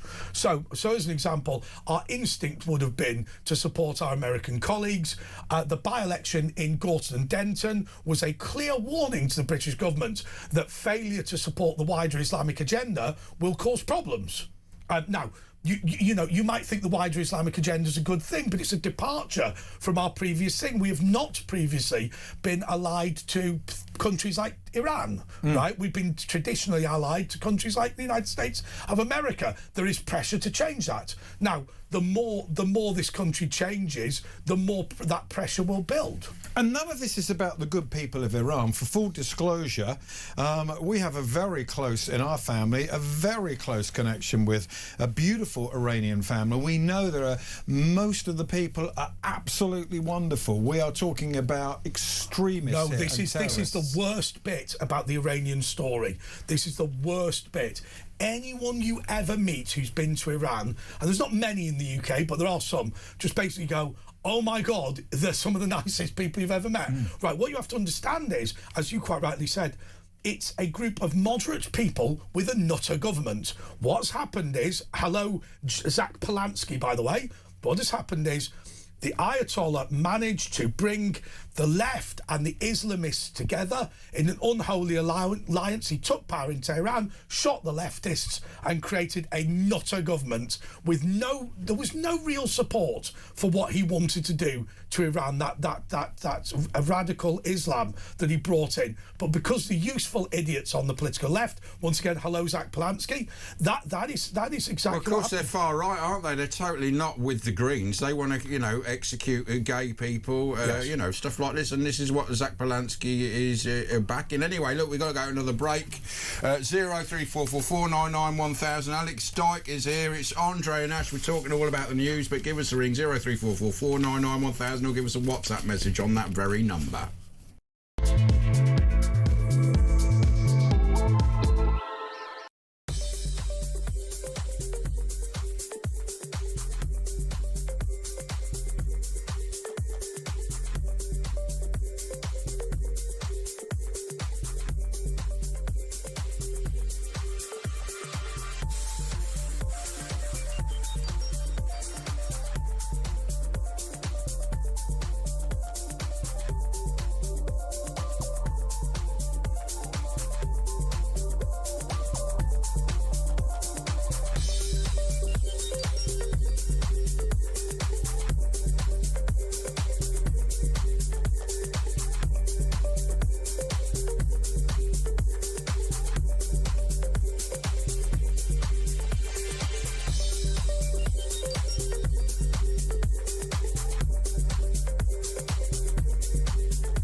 across the UK. On DAB+, on your smart speaker, on your smart TV, and on your side. This is Talk. Okay, this is a press preview with Andre Walker, Asher Gould, and Alex Dyke. Okay, well, what about the final? Well, you spotted something you wanted to talk about. Well, this panic in Dubai story on the iPaper, there's a bunch of headlines here, and it says ex-defence secretary says UK government caught with their pants down over readiness to defend British interests as John Healey seeks to reassure Cyprus at a RAF base. I'll tell you what makes me laugh. John Healey reassuring Cyprus, and his reassurance was, we'll be there in 2 weeks. I know. I mean, that was just pathetic. And the ship is still in Portsmouth, hasn't left, can't leave until at least the end, I think towards the end of next week, still got scaffolding around the funnel. But, you know, Trump's plan to end the war, let me choose Iran's leader again. He wants the Kurds to invade, apparently. He wants the Kurds to take over. We must not allow that. Because they do it, the Kurds do it every time, and every time Turkey says to the United States of America, if there's an independent Kurdistan, we will not allow you to keep our missiles on our territory. And the Americans dump the Kurds. They've done it every single time. They could dump Turkey as well, couldn't they? No, they've done it so many times. But wasn't Trump's plan, I'll go in and I will annihilate it all and get rid of all of the bad guys, and then you people decide how you rebuild the people need to do it. I mean, the Air Force is now finished, Iranian, and the Navy is at the bottom of the sea. That's already mainly happened. The people in the US, the voters, I think this is risky for Trump because they're worried about an Iraq situation. Yeah, because they thought that Vietnam, they thought that Afghanistan were going to be quick wars. It's going to be in and out. Well, in fact, Afghanistan was a quick war. It was the nation build that they lost. They won Afghanistan in 6 weeks. What they did in Afghanistan was every time they had a success, they changed the goalposts until eventually they lost. But this is different to Iran and Vietnam, because this is actually a real, if they get nuclear weapons, this will cause actual problems to the Americans. And they think they're about 10 years away from that, don't they? Well, no, they thought they were a couple of weeks away, didn't they, when they bombed it? Apparently they didn't destroy everything in that bunker-busting situation. I think American voters won't want boots on the ground. They won't want their that's why I want Kurds to go in. But also the other important point to make is they give them air support, and that's the Americans are not a colonial army, right? They struggle. Let me give you an example. Bill O'Reilly from Fox News called for Donald Rumsfeld's resignation over Iraq because he discovered the following. When the Americans and the British as a very, very junior partner, invaded Iraq, the Americans were there trying to kick some Iraqi ass, whereas the Brits were armed with sweets. When they went to Basra, they were giving out sweets to local school children. They challenged the local kids' football teams to a football match the following day. They told the police that even though the police chief had been fired, that all the police were now British and they would come back the following day. Their salaries would continue to be paid. And an enormous amount of thought had gone into how you're going to rule the place the day after. So there's things like the street sweepers, hey, come back, we've still got a local government. And they were very interested in sort of who runs the town hall and how these managers are going to get paid and hang on a second, the police need... All of that, the Americans are bad at. And they called for Bill O'Reilly called for Donald Rumsfeld's resignation because the point he made was, if the Brits knew to do this, and they told you to do it, why didn't you do it? Well, the Americans are not very good at being a colonial army, are they? I guess not. Based on that, I guess they're not. What about this headline in the Daily Star? Dithering heights for Keir. And I would imagine that this photograph there's a bit of AI there. I remember when he did that in the Oval Office. I remember that. So Keir Starmer hugging Donald Trump as he looks up to him. Yeah. But the dithering Prime Minister admits President Trump hasn't spoken to him since day one of the conflict. But this is the President who said, we are not dealing with Winston Churchill here. Yeah. And he's not even dealing with Theresa May. I mean... it's just... and it made me think about the Chagos. Even Chamberlain looks like a proper Prime Minister compared to this guy. Yeah. It made me think about the Chagos Island guys, and that the deal is not done on that yet. And surely, if there was ever a reason to rethink that. Well, America won't allow. I mean, they actually didn't allow American jets to take off from there. I think they've changed now, but there's no way America can allow that to get into China's hands. It's such a vital island for the military. And if we lease it from Mauritius over 99 years, so we're going to give them all the money to take it back, billions. Yes. And the 99-year lease is $3.5 billion. It's just they're now suing us for going back on it because that isn't the biggest problem. The biggest problem is that other Chagos Islands, other than Diego Garcia, would now go to the Chinese. So it'll be competing. So we will give them the Chagos Islands. We will pay them for the rent. We will do this 99-year lease, and they will give for free China a base next door. And an embassy in London. Yeah, and they want by the way, embassy. I think that bottle of wine looks quite good, doesn't it? At the bottom, £9. Yeah. Oh, yeah.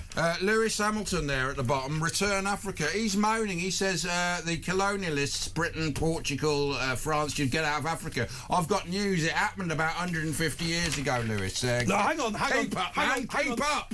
Isn't Lewis Hamilton the man who complains about people benefit from slavery and works for Mercedes? I mean, come on, right? There are very few. Not anymore. Is he still with Mercedes McLaren? There are very few companies in the world who have directly benefited from slavery, but Mercedes, I'm afraid, is one of them. Yeah. Yeah. And on that bombshell, oh no, we haven't got to take a break actually. Let's go to the FT, Financial Times. US to tap Ukraine for Iran. Interceptors moves to build supplies of Kiev's mass-produced drones. Another thing the Americans did, they basically copied the Iranian, I think it's the Shahed drone, which is like very easy to take off. It's those sort of, it's basically like a doodlebug, based on the Nazi weapon, which used to go, and then the engine would cut and it would go. It's slightly more sophisticated. But America actually copied Iran's cheap Shahed drone. Well, surely we need the Harrier jump jet, don't we? Why did we ever let that disappear? Well, they've still got other ones that, the Americans do their own version now. No, we sold them. We sold the Harriers to the Americans, didn't we? Yeah. Oh, is that what happened? And then they stopped Concorde. The Americans didn't like Concorde. They took the airworthiness certificate away because they didn't invent it. It was Britain and France. Well, I think they were worried that they'd really put loads of money into the 747, and that had come out a few years before, and they thought this is going to kill the 747. I think that's what happened. But can I'll tell you what I wanted. And I got, I absolutely hate Greg Hands, that socialist, the Conservative MP, former Conservative MP, thankfully defeated, former Conservative Party chairman, dreadful communist. But I got him when he was a junior MP to put down an early day motion that Concorde should be nationalised and become Royal Air Force One, right? And the Queen should bowl around in it. That would have been super. It used to be 3 hours, didn't it, to New York, and it was just gone backwards in the world. When 9/11 happened, they lost over 100 regular customers who used to fly on a weekly basis, and apparently that they were losing money on it, because imagine how much money that is, 100 customers on a regular basis. Also, the crash in Paris didn't help. But I think Richard Branson should have... The Virgin Concorde would have... No, he tried to buy it. Oh, did he? They refused to do it. The CIA, it's the American, there was a brilliant story about it. There was a brilliant thing on Question Time. Because they fixed Concorde after that horrendous tragedy. Well, can I tell you one thing? Right, I don't want to be insulting to anybody. I'm just going to tell you a fact. Air France and the crash investigators in France are in the same government department. Air France's planes have some of the best safety records in the world. If you remove manufacturer's error for the reasons for the crash, what happens is Air France planes drop out of the sky on a regular basis, and the French crash investigators always say it was a manufacturer's error. I didn't know that. Do you know what a pitot tube is? What's that? What's a pitot tube? A pitot tube is a new Domino's does your airspeed. Pitot tubes were discovered to be defective in something called supercool liquid water, which is water that is below 0 degrees. Ice. Gets into the tube. It's not ice because it's got nothing to form a crystal. So these pitot tubes were supposed to be replaced on all planes. The French France failed to replace them in a timely fashion because of trade union agreements. And then when the plane crashed coming from Brazil, they said it's a manufacturer's error. The pitot tubes didn't work, despite the fact the manufacturer had told them to change the pitot tubes a year before. Wow. See, I told you every day's a school day. It's amazing, like isn't being it? with a chemistry teacher. I never knew about pitot. Were you a chemistry teacher? No, I said it's like being with It's a like a chemist. pitot tubes. We never knew about pitot tubes. Well, you do now, ladies. Well, pitot tubes. Before we move on, can I Yeah. just mention Keir Starmer defended his caution over the war and dodged suggestions of a cabinet split over America and their actions. And I'm thinking we've got to mention, because I'd love to know what you two think about Ed Miliband getting in there, Red Ed, because he will never want to do a deal with Trump. He hates Trump. Drill, baby, drill. Well, I've got to be honest with you. I think the leak from the National Security Committee was an absolute disgrace. The fact that there is a blow-by-blow account in the press, or there was a few days ago, don't know who leaked it, made Ed Miliband look very good. But you know, the idea that you have the most senior security committee in the United Kingdom and Labour are now leaking somebody on the committee is now leaking, I find despicable. But shouldn't we have generals and majors deciding this and not Ed Miliband? Yeah, of course we should. Yeah, I think most people would agree with that. I don't think that's going to be very controversial. Even on the BBC, it probably wouldn't be that controversial. You can't even eat a bacon sandwich. Mind you, that was punishment from God. 0344 499 1000. It's Andre and Ash on Talk, and we're with Alex Dyke.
Across the UK, on DAB+, on your smart speaker, on your smart TV, and on your side.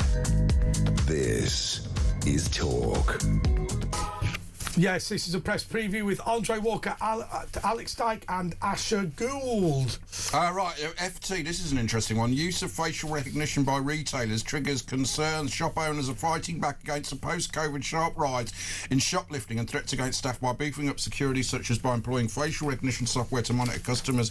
Retailers say the moves are working, detective shop, but they're also sharing it with the police. I mean, we are really entering the realms of Big Brother, aren't we? And this hasn't gone through Parliament or anything like that.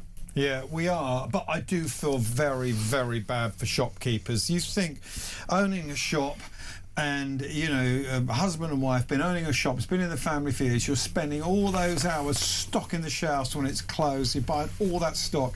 People just come in and take what they want, and the police do nothing. No, it's not that.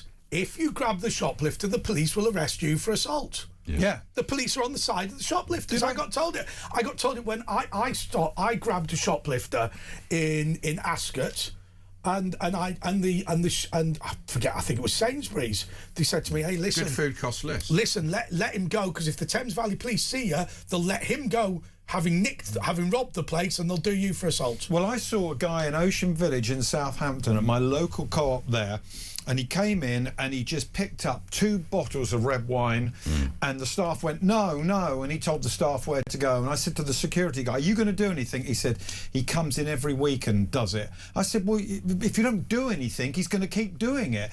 You know, feel his collar." He said, "We're not allowed to." And I thought, well, what is the point of having a security guard then? Well, as I said, I had a mate.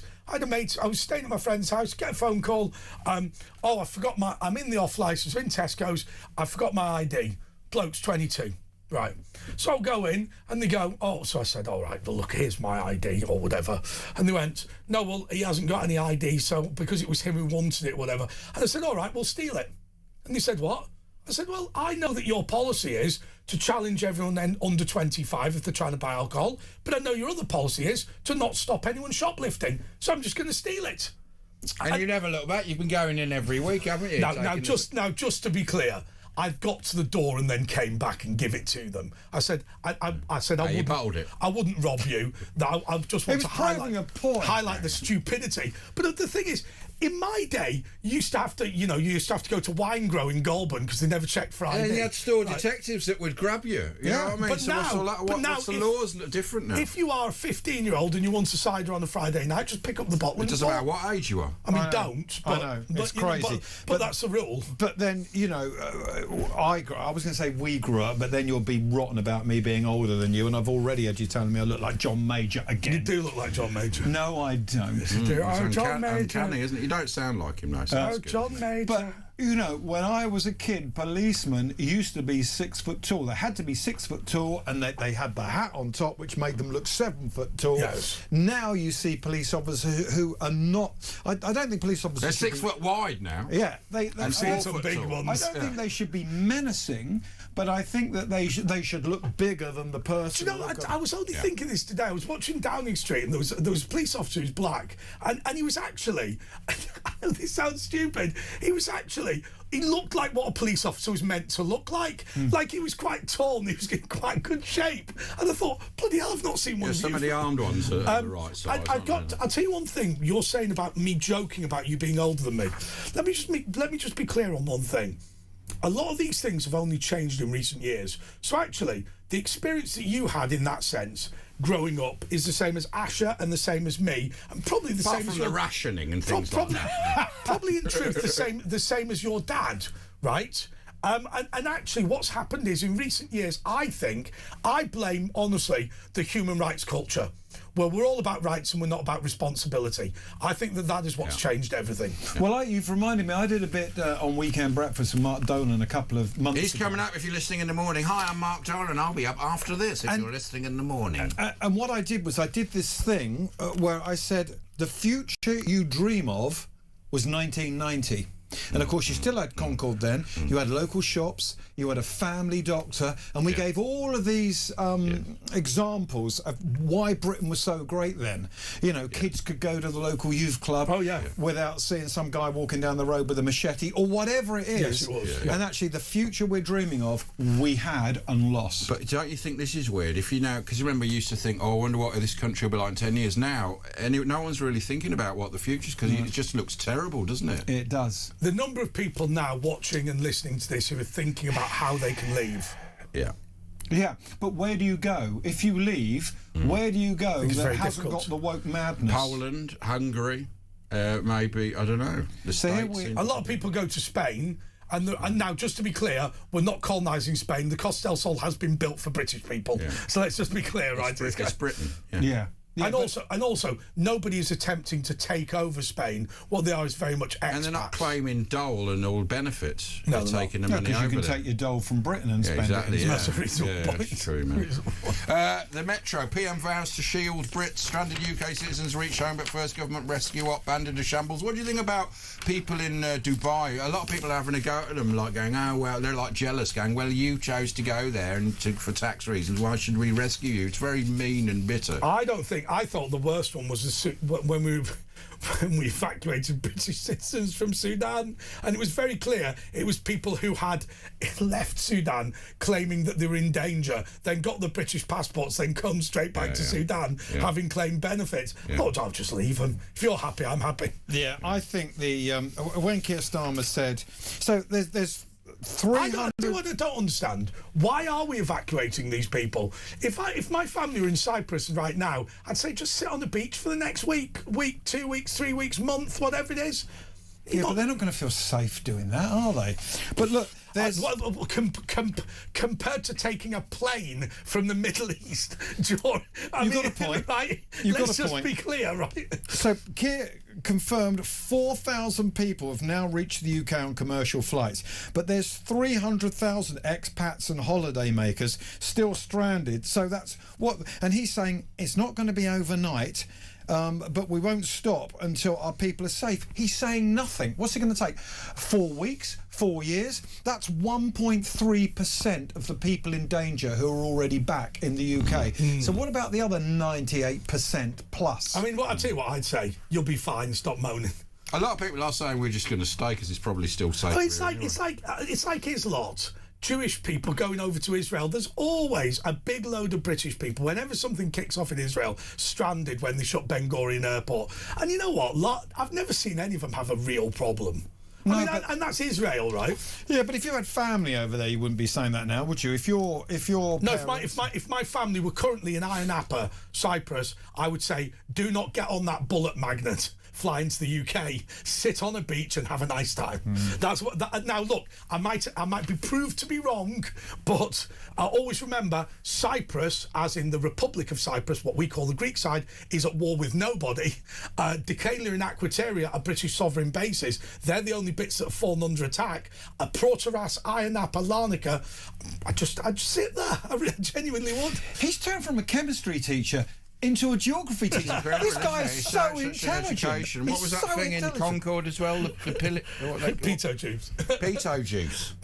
Loads of pito juice.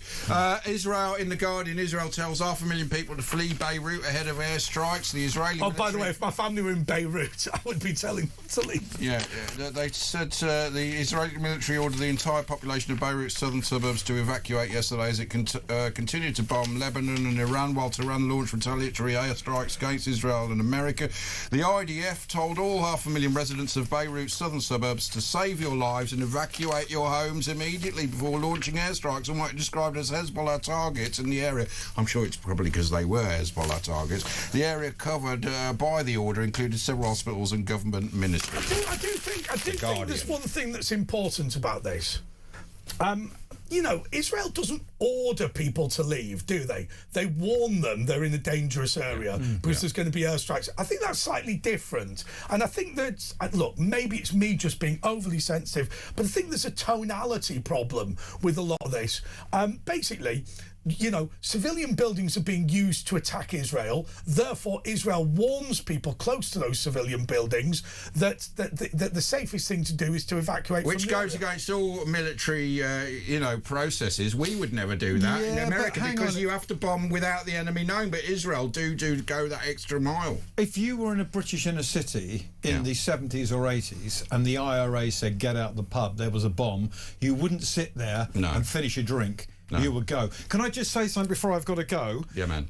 This front page of the Express, we can't stand by and expect others to help Britain. Yeah. So this is the Dutch Navy, the French Navy, the Italian Navy. Greek Navy. The Greek Navy. And the word on the street is that Luxembourg's Navy are going to beat the British Navy. This is unbelievable. Can I tell you something? We used to have the biggest Navy in the world. Can I tell you something? Navy. I hope that happens. Yeah. Because it would be a wake-up call. Well, it already has happened, hasn't it? It's happened in Cyprus. Can you imagine Luxembourg gets there first? And also a spring rose necklace fit for a happy princess, and there's a Princess Catherine. She's actually looking well, isn't she? She looks great. She's looking great, yeah. We've done that one. Desperate and deluded. We can't put a warship to sea. Trump's frozen him out. Our nation's a laughing stock, but PM insists he's in control. That's in the Daily Mail. Keir Starmer was branded delusional last night after insisting he has a grip on the Middle East crisis. At an emergency press conference, the Prime Minister claimed he was delivering calm, level-headed leadership, Izzy-L, but his relationship with Britain's most important ally hit a new low as Donald Trump branded him a loser. Anyway, stay tuned. Mark Dolan is coming next. Hello, I'm Mark Dolan. Welcome to the Talk Breakfast Show. Thanks for a great show, Andre and Ash. Right, any last thoughts? We've got a minute left. Right, your final thoughts. No, but thanks very much for inviting me in. So tell us about down your local. Down your local. So Phil. It was George Cornell. Thanks, Hertfordshire. Yeah. So Phil Dave, who of course you know very well from Talk, has this YouTube program called Down Your Local, where where he will go to your pub and he will talk to because you get the best chats in pubs. Oh, it is great. I like doing that. It's on YouTube and it's really good. I did it with Right Said Fred, which I think is the episode coming out this week. And I did one with Fariza in Highgate. It was lovely. That was Fariza. Anyway, that came out today, so check it out. So anyway, thanks, Alex. He's on his way back. We'll see you soon. It's Talk with Andre and Ash. Make sure you join us for the last hour. It's all about your calls.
Across the UK, on DAB+, on your smart speaker, on your smart TV, and on your side. This is Talk.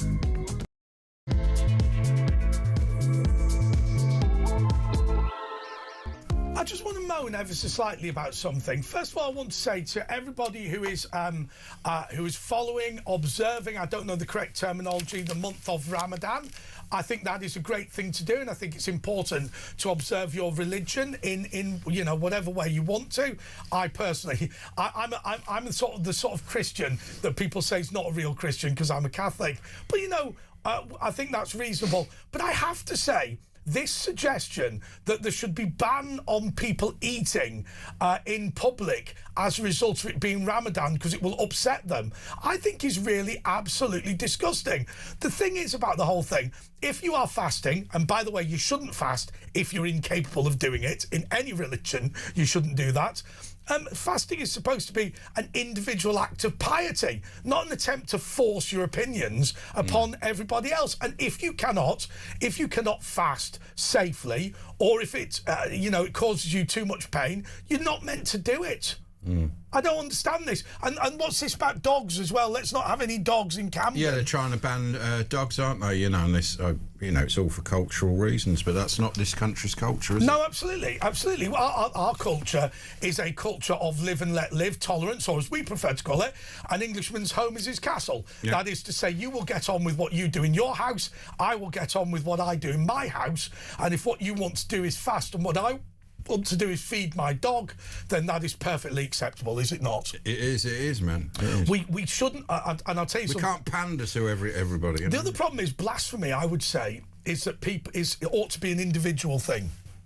So, if I insult your religion, that's of no interest to me. What should happen is you shouldn't insult your own religion and let me worry about myself. That is the way that blasphemy should work. Yeah, not me saying, oh, you can't insult my religion. And this stupid thing that we saw at Christmas, I know the person's well-meaning, but a teacher writes on the Teachers Net website, which is a closed forum only for teachers, look, saying Jesus is the Son of God is offensive to Islam. Is it therefore a hate crime to sing Christmas carols? I'll leave you with that thought. OK, Brian in Whitley Bay. Brian, you're on talk. Aye, man. Hi, Ash. Hi, Andre. I just wondered what you thought about Shamana Mahmood's proposals for 150 families in a pilot scheme to be given up to £40,000 each. Well, what do you think? Each family member, that is, as well. No, it's not. It is for the whole family. Is it? 10 grand each. Right. Up to still, you know, it's taxpayers' money. It's ridiculous. Well, let's just be clear what the position is from my understanding. So if you come over to Britain illegally and claim asylum, 80% of you will be successful. That includes saying the chicken nuggets in Albania are not good enough. The children I molested, I ought to have the right to see on a regular basis. Both those cases were successful. I ran over a child, but my cat would be sad if I left the country. All three of those. Now, we also saw from Question Time that guy, 8 countries have rejected him, right? Serbia, you know, Turkey and all this, and he was able to come to Britain. It's clear to me that if you have any case whatsoever, if you have any argument whatsoever, you will get asylum in the UK. So for the tiny, tiny, tiny number of people, 1 in 5, who have no argument whatsoever, they get 40 grand. That is a disgrace. It just makes me wonder, you know, these people traffickers will be telling people this, so they said even if the asylum bid fails, you are likely to get some money off it. I just think it's ridiculous. I mean, you could I could easily imagine turning around and saying, get me to the UK, what I'll do is I'll live there for a few years, right, see how it goes, see if I can abscond, and if not, I'll take the 40 grand. You know, if I'm from Angola, I'm going to get quite a nice house. The average house in Ethiopia costs 3 grand. You'd be laughing. All that £40,000 money to take back somewhere. You can buy a couple of houses in Whitley Bay for that. I wonder what. I mean, do you know what you could do? Do you know what you could do?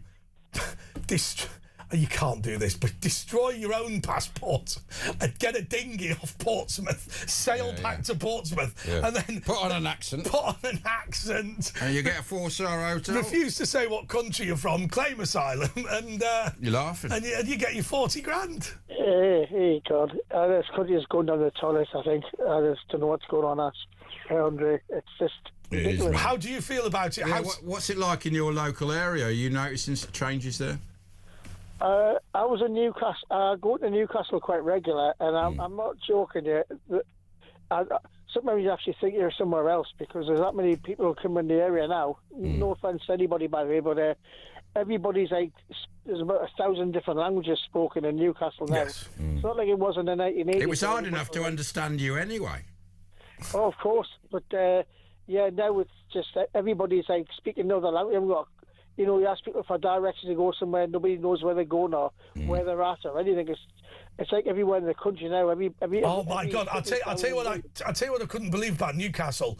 I was telling my mates about Spuggy from Biker Grove and saying, "Oh, she was so fat, Spuggy. She was obese." I looked at her. By modern standards, she was first slim, if I'm being honest, right? When we were watching her in the 80s, she was horrendous. I didn't watch it. We're thinking, how big she? But now, I'll tell you, I used to live next to Attic in Windsor or nearby.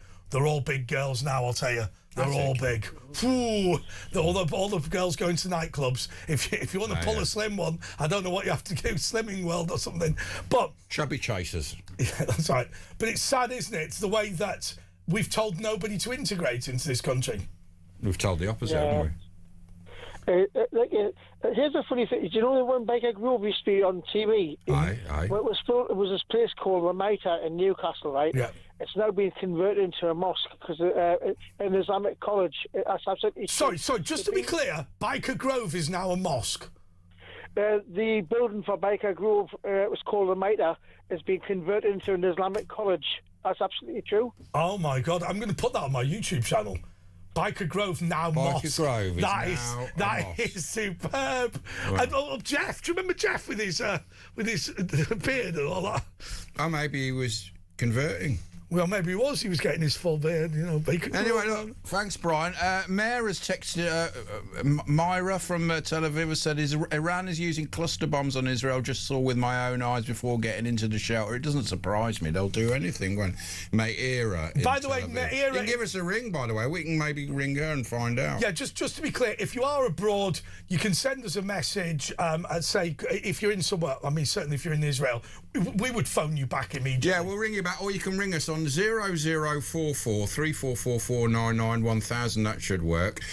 0044 344, so take the 0 off, 49911000. Then we'll ring you right back because I know it'll. Well, it's not that even that expensive. I don't think it's that expensive these days. But anybody who is in the Middle East who wants to talk to us, we'd absolutely love that. Yeah. We had somebody on earlier who was in his shelter. If you're in Dubai, if you're in Bahrain, was it in Tel Aviv or Jerusalem? Where was it? I don't know. Okay, let's go to Cindy in Michigan, not in a bomb shelter. Howdy doody. Hey, yeah, I wanted to talk about Keir Starmer. Yes. I think he's a danger to Britain. I agree. Yeah, definitely. I think he's a traitor. Yes.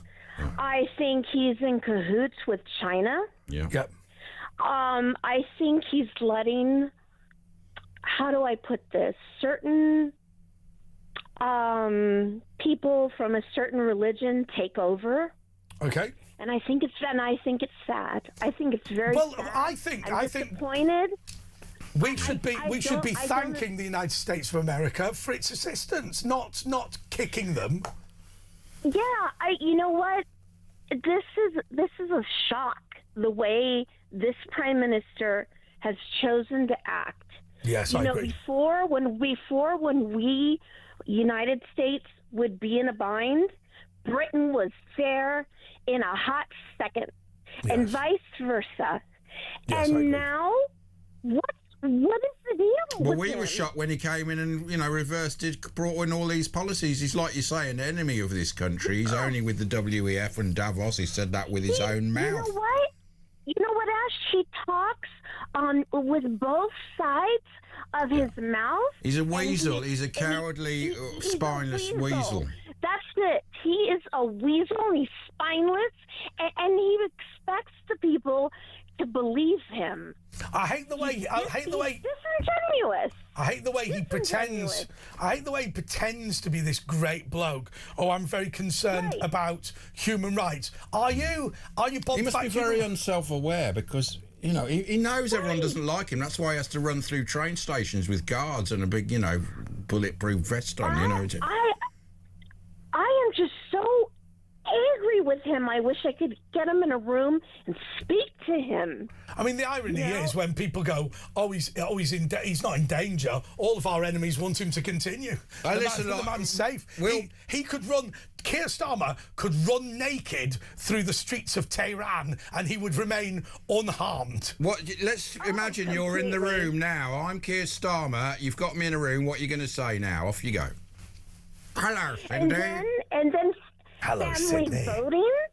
Family voting. Don't get me started on that. Yes, but the family is a very important unit in this country. Oh, you know, this has got to stop. We love the family. This has got to stop. I mean, how is this playing in the United States of America? Just update us, because you are a Trump supporter. Are they bothered? Are they interested in Britain? Are they interested in Spain? Bothered. We think Keir Starmer's a weasel. Yes. We don't blame the people at all. Love the British. Yeah, but that's you. But that's Keir Starmer. But that's you. What about everyone else? Oh, on the news. Well, I watch Newsmax. I don't know if you're familiar with that. I don't know what it is. He's the weasel. It's sort of right-wing news channel. Right-wing news channel, and they talk about Keir Starmer as a weasel. Oh, okay. And a traitor. Exactly the way you speak about him. Yes. Don't worry. We could have a show on Newsmax, Yeah. You could definitely. Yeah, that's how he's being accurately portrayed. But you've got your own problems. You know, look at California, look at Mamdani. You've got your own sort of lefty enclaves, haven't you? Oh, yeah. Yeah, Mamdani, and also in Texas, Texas have just voted against Sharia law, haven't they? And they've all gone crazy. But you know, apparently it is all turning in America back to the right way. Well, you know, it's kind of scary. You know, Texas is a Republican state, and look, there was popping up plans for an Islamic city. You've got 600 mosques in Texas. Yeah, and look at Dearborn here in Michigan. Yeah. Well, what about it? It's a whole Islamic city in the state of Michigan. They have the sound of the Islamic call to prayer. Like they have that in New York now. Yeah. But the argument goes, if we allow church bells, we should allow the Islamic call to prayer. Which is ridiculous. It's a Christian country. They wouldn't allow bells in Muslim countries. That is correct. That is very correct. Also, it's very early in the morning, the call to prayer. You know, it's like 5 in the morning, some of it. If you live next door, it's going to be, it's not ideal, especially if you work at nights. But this is just very upsetting what Keir Starmer is doing, and to watch him speak as if he's acting in the best interest. And you can just tell he's lying, can't you? It's ridiculous. Everyone you tell. can. It's just so. Because he's just speaking on both sides of his mouth. Yeah. Anyway, thanks, Cindy. We're taking your call 03444991000 if you ring from anywhere on that number, and send us a WhatsApp message if you're a bit scared, and we'll listen to you on air. It's Andre and Ash at Andre JP Walker at Virtual Ash. Back in a couple of minutes.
across the UK. On DAB+, on your smart speaker, on your smart TV, and on your side. This is Talk. I'm sorry to make in-jokes on the show, but my mate's just texted me, and we were reminiscing about wine growing Goulburn in between sort of Wigan and Warrington. I mean, you could buy fags and whiskey aged about 12 in that place. It's been long closed down now. But I love the way in those days word would go round the playground or whatever about who were the soft touches when it came to buying fags. You used to be able to buy singles. 10p for a single fag. Lucy's. Is that what they called them in here? Yeah, Lucy's. We used to call them singles. Single cigarette and a box of matches. Yeah. 12p. Yeah. But then they banned it because literally nobody over And then they banned 10 packs. Do you remember? You used to be able to get 10b and H. Yeah, 10. They were a nice little pack. You know, It's all you could afford with your pocket money. That was a disgrace, wasn't it? Aaron, new caller in West Yorkshire. Hello. All right, Aaron, what's up, man? Hello, mate. Yes, listen, we've pandered to Islam for too long. They've sat back and watched us get on with it, whilst they sit back thinking, yeah, go on, we'll let them get on with it. And look where it's left us. And where has it left us? It's left us in a state where we've got a Home Secretary as a Muslim, bringing them all in, and we're in the right state. It's an invasion. They're coming over here, invasion, and they've got a WhatsApp group, probably, you'd think, where eventually they're going to all team up and the big problem is I think there's multiple issues, isn't there? I think number one, the sheer numbers of people coming over. Number two, the culture or religion or both of people either not compatible with the UK. Yeah. And also, or rather, it's hard to integrate. And the vetting of them. And then there's the final bit, which is who are these people? Yeah. That's correct. And if you destroy the documents, you have to take their word for it, and they do. But see, when I was talking, they're ditching their passports coming over here. They're going to say they're going to deport them. Where to? Yeah, that's right. Well, Rwanda. We had the Rwanda thing going on with. But when you're talking about the 1.4 million people with indefinite leave to remain being granted in the next 5 years, they will be entitled to bring wives, children, mothers, and fathers. Now, even if every single person that comes to the country is fine, integrates, speaks English, contributes financially, where are we going to put 10 million people? Exactly. Even if they were brilliant. In Scotland. Where do they go? These 900 who come on the boat today and tomorrow, where are they going? And also remember, what you're talking about is them being on benefits for the rest of their life, getting a council house, and then potentially bringing the children over. You know, when we allow these people in, it's £1 million package, you know, that they get. Each person. Exactly. Over a lifetime, if they live to 80 years old, it will cost about £1 million each. Yeah, it's an invasion. They're gonna mess us up one day, and we're gonna be screwed. Well, thanks for that. That was a bit of optimistic news, but you know. Oh, by the way, Thomas has got in touch to ask about Danielle Nichols and Dean Holden. No, don't worry. They used to live in Bahrain when he worked for Stephen Gerrard at El Ettifaq in Saudi Arabia.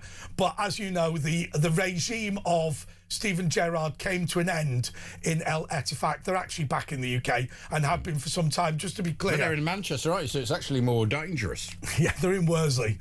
I'll tell you where they are. If you go down Tanner Lane and turn... No, I'm making it up. It's the red house with the green door. Yeah, absolutely. Let's go to Janice in Essex. Janice, you're on talk. Janice! Oh, my goodness, I've been sitting listening. You're my life. I know. Because you haven't got a radio, Janice, so you just phone up to listen down to the show, don't you? You've got no ceiling, no boiler, you've got dancing rats on your thing, and the council won't help you out. Look, so tell us what's the latest with Janice in Essex. Janice. Oh, right. Well, firstly, my middle name is Irene. So if you say Iran... Come on, Irene. Oh, so you like Iran because you have an affinity with Iran because your middle name's Irene. Yeah, I get your point, yeah. And I've got a Persian cat. So that's a double... So are you for the Ayatollah then? My cat's Persian. It's not Iranian. Oh, so you are against it. So did you go on the protest? Is your cat... Is your cat called Maya or is it called Hominy? Has your cat got family in it? Has your cat got family out there?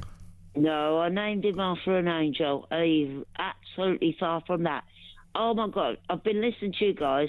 I thank the lady that eventually put me through. You talked about Concord. Your brain goes as fast as mine. You talked about Concord. I love Concord. You talked about Chagos. Oh, my God. That's dead in the water, isn't it? What is? Chagos, yeah. We talked about Iran. You've got a Persian cat and your middle name's Irene. It's like all a bit coincidental, isn't it? It's like it's all destiny. Well, I don't think I'm a devil yet. I'm near it. You're getting there. I'm going on that way because I'm losing the will to live, mate. Come on. Well, I'm not surprised. You haven't got a boiler, you haven't got a ceiling, got rats dancing on a thing and a useless Persian cat doesn't get the rats, have you, Janice? No, but you guys absolutely take all the sting out of all the politics and you actually turn it around where it isn't that disastrous. And well, it's good it seems like that because it is disastrous. Honestly. But it's an education as well. We've learned about those things in Concord. Take the Iranian cat with you. Take the 2 eyes with you. What, take the cat's eyes? No, you can take me and my cat. Where to? Where do you want to go? I don't care, but it's got to be anywhere better than this. Where are you in Essex? With that nut job at the helm. Where are you in Essex, Janice? Clapton. Oh, sorry, Mr. Farage's town. Oh, yeah. Clapton. Oh, well, I don't know where he is. Never seen him. He's actually... But that's you've been critical. You've been critical of this before, but it's not unusual for party leaders to spend very little time in their constituencies. Yeah, it's very hurtful, Janice. No, I don't particularly care what he does. Look, I think we all know that the fact of the matter is this country's split. And if we don't find someone, we've got to find someone that can sit up and go and say, come on. OK, look, Janice, we did it with Cindy. We get you in a room with Starmer. What are you going to say to Starmer? Away you go, Janice, with what you would say to Starmer. Oh, my goodness, mate. What would I say to him? Yeah. Look, I'll tell you, I was sitting here thinking about a dinner party. When I used to have dinner parties, he would always be late and all the food would be cold. So everybody would be moaning because we got to wait for him. I'm not being funny, but people who go to dinner parties in houses with no roofs, no heating, rats dancing round, I mean, how discerning are they? Hold on, Janice. You would get in a room with Keir Starmer and you'd say, you're the type of person that would come late to a dinner. I mean, is that all you got to say to him? You don't want to listen. You'd have to block your ears for what I say now, man. Well, you didn't start it off very well. You just... Absolute disgrace for this country. He is a disgrace. Oh, thank you. My God. I'm so happy that the lady put me through. She kept cutting me off. It's a man, actually. But you've at least talked to me because you are my lifesavers right now because you're fun. Even though you talk about, you've got on Concord, mate. Oh, I love Concord. I used to watch it at Did you ever get on Concord? Every night. You watched it? Did you? No, I used to watch it. Landing at Heathrow? I used to see it. It was very noisy, wasn't it? Very noisy, which is why it had to fly across the seas. America killed it. That's right. They were jealous. Mind you, we've killed America's military bases. And they killed it. Well, we've killed America's military bases, so I think we're even now, aren't we? Look how many plane crashes there are. I watched a load of that. Most plane crashes are American planes. They killed my Concorde. I love Concorde. Thanks, Janice. She loves Concorde. Okay, let me just say... Persian cat.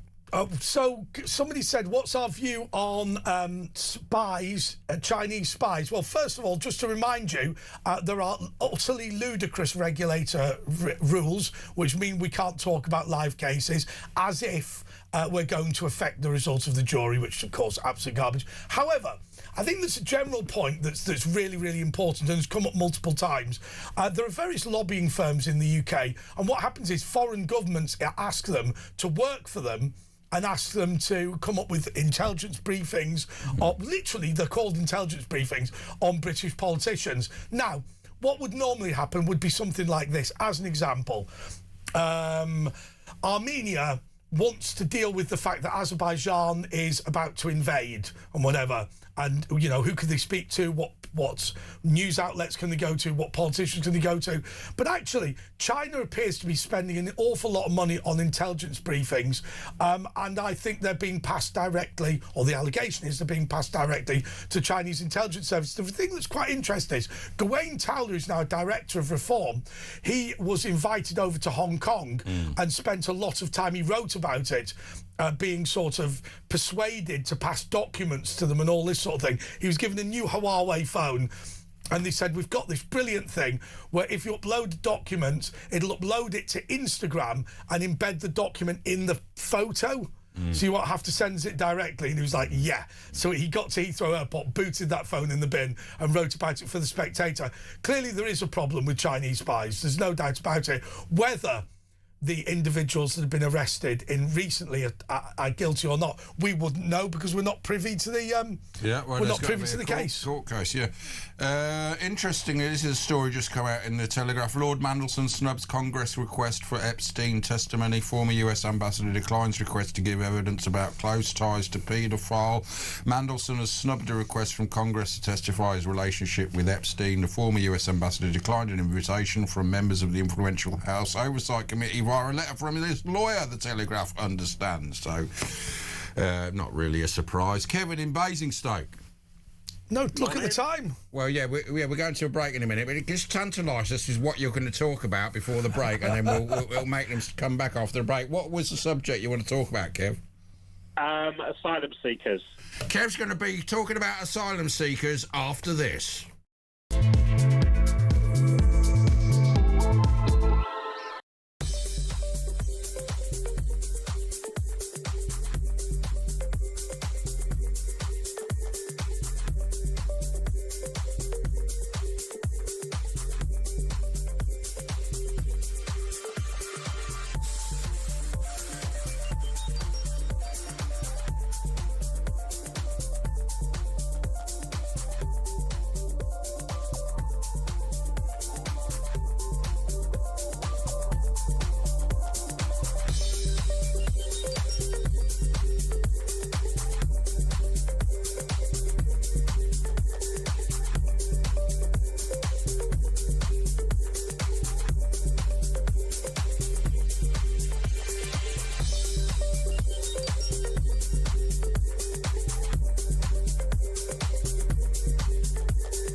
Across the UK, on DAB+, on your smart speaker, on your smart TV, and on your side.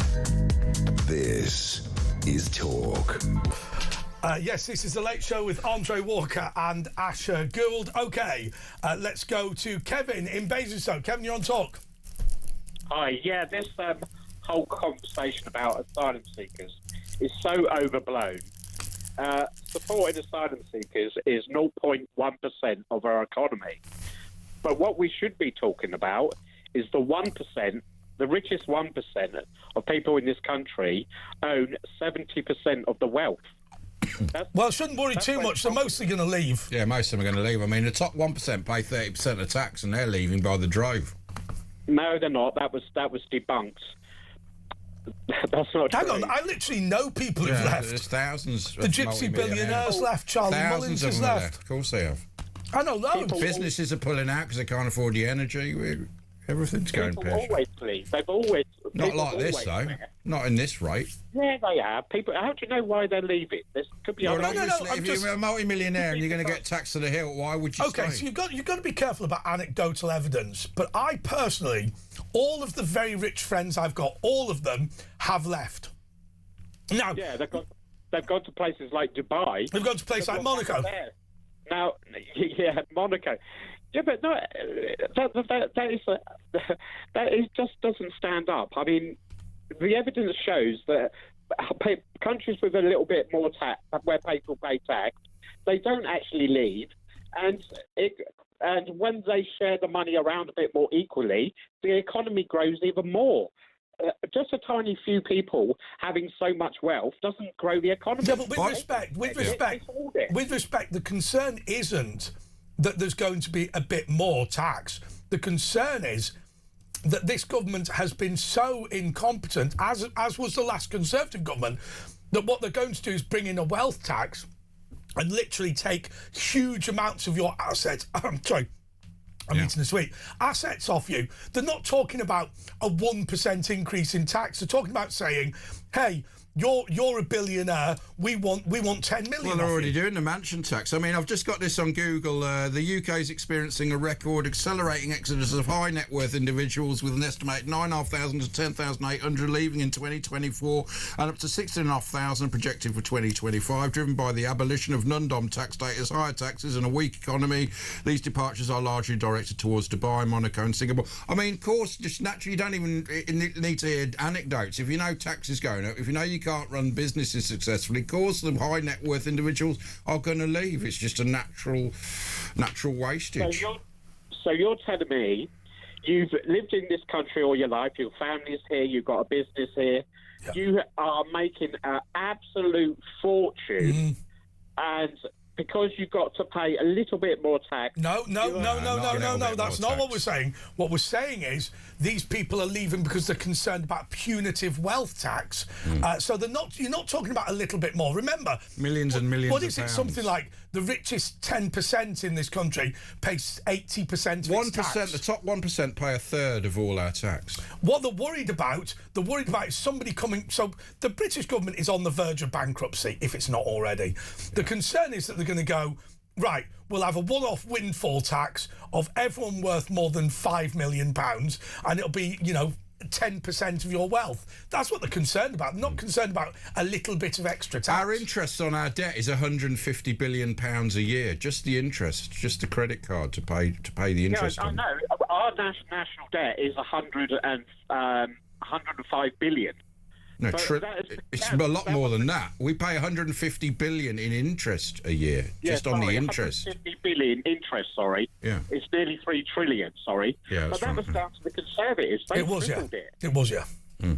It's only getting worse now as well. Yeah, but whoever it's happened, whatever it's happened is really irrelevant. They've all been following the Blairist method. It's all been a continuation of Blairism. I think it's important to understand, Kevin, that we are, if you like, right-wing commentators. But I don't want to speak for Asher politically, but I think both of us are pretty certain that Keir Starmer is a little bit, but not much worse than Rishi Sunak, right? Nobody's turning around and going, the world was great, and then Keir Starmer came along. I think most people are saying the trajectory is dreadful, and I think we're getting into a real mess. And I will give you some credit, Kevin. I don't disagree with the central premise that people will not flee the country if they pay a little bit more. What we're talking about is a country that is going bankrupt, and a government who, unlike the Conservatives, would lash out at people and take their entire life savings off them. Well, you probably cut me off now for saying this, but Brexit cost us 4% of GDP. Yeah, I'm sure that's right. Because it wasn't carried out correctly, was it? It was stifled by the politicians constantly. This is why we had the Boris wave.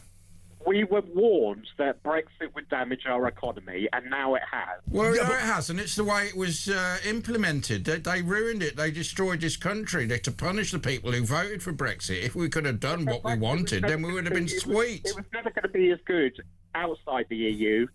No. Let's just be better. Let's be fair-minded here, Kevin. So first of all, remember when they say, all things being equal, the economy would have been 4% better.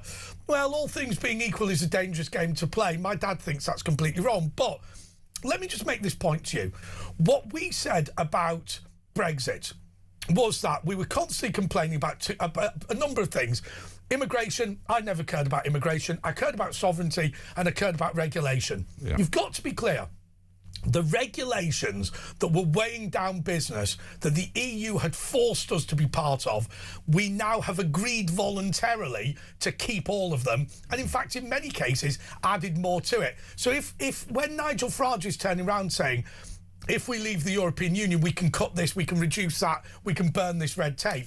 If you don't do that, then clearly you can't benefit from Brexit. We had Brexit in name only, Beano, as it's called. All this red tape they keep talking about, what they actually mean is cutting things like workers' rights. Yes, they do. Yes, that is what they're talking about, yes. Yeah, so that just means more profit for... No, but you think a worker should have rights from day one? You should have from day one, should they? Which is what they want. In America, they've got less regulations. That's why they've got 1,000 billionaires or whatever it is. No, I mean, and their economy's booming. I mean, the point is precisely what you're saying. So, what we are saying is that we believe the number of legal protections that exist in this country far exceed what is necessary.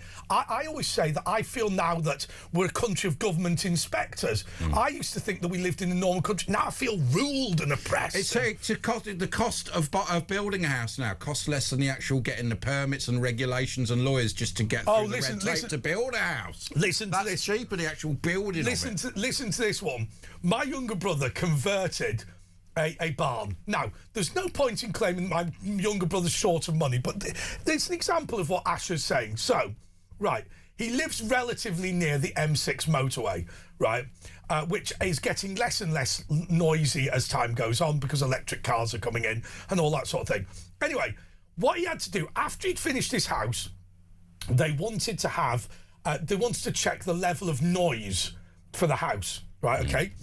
But you had to check it with all the windows open, right, in the middle of the day. And it failed by like 2 decibels or something, right?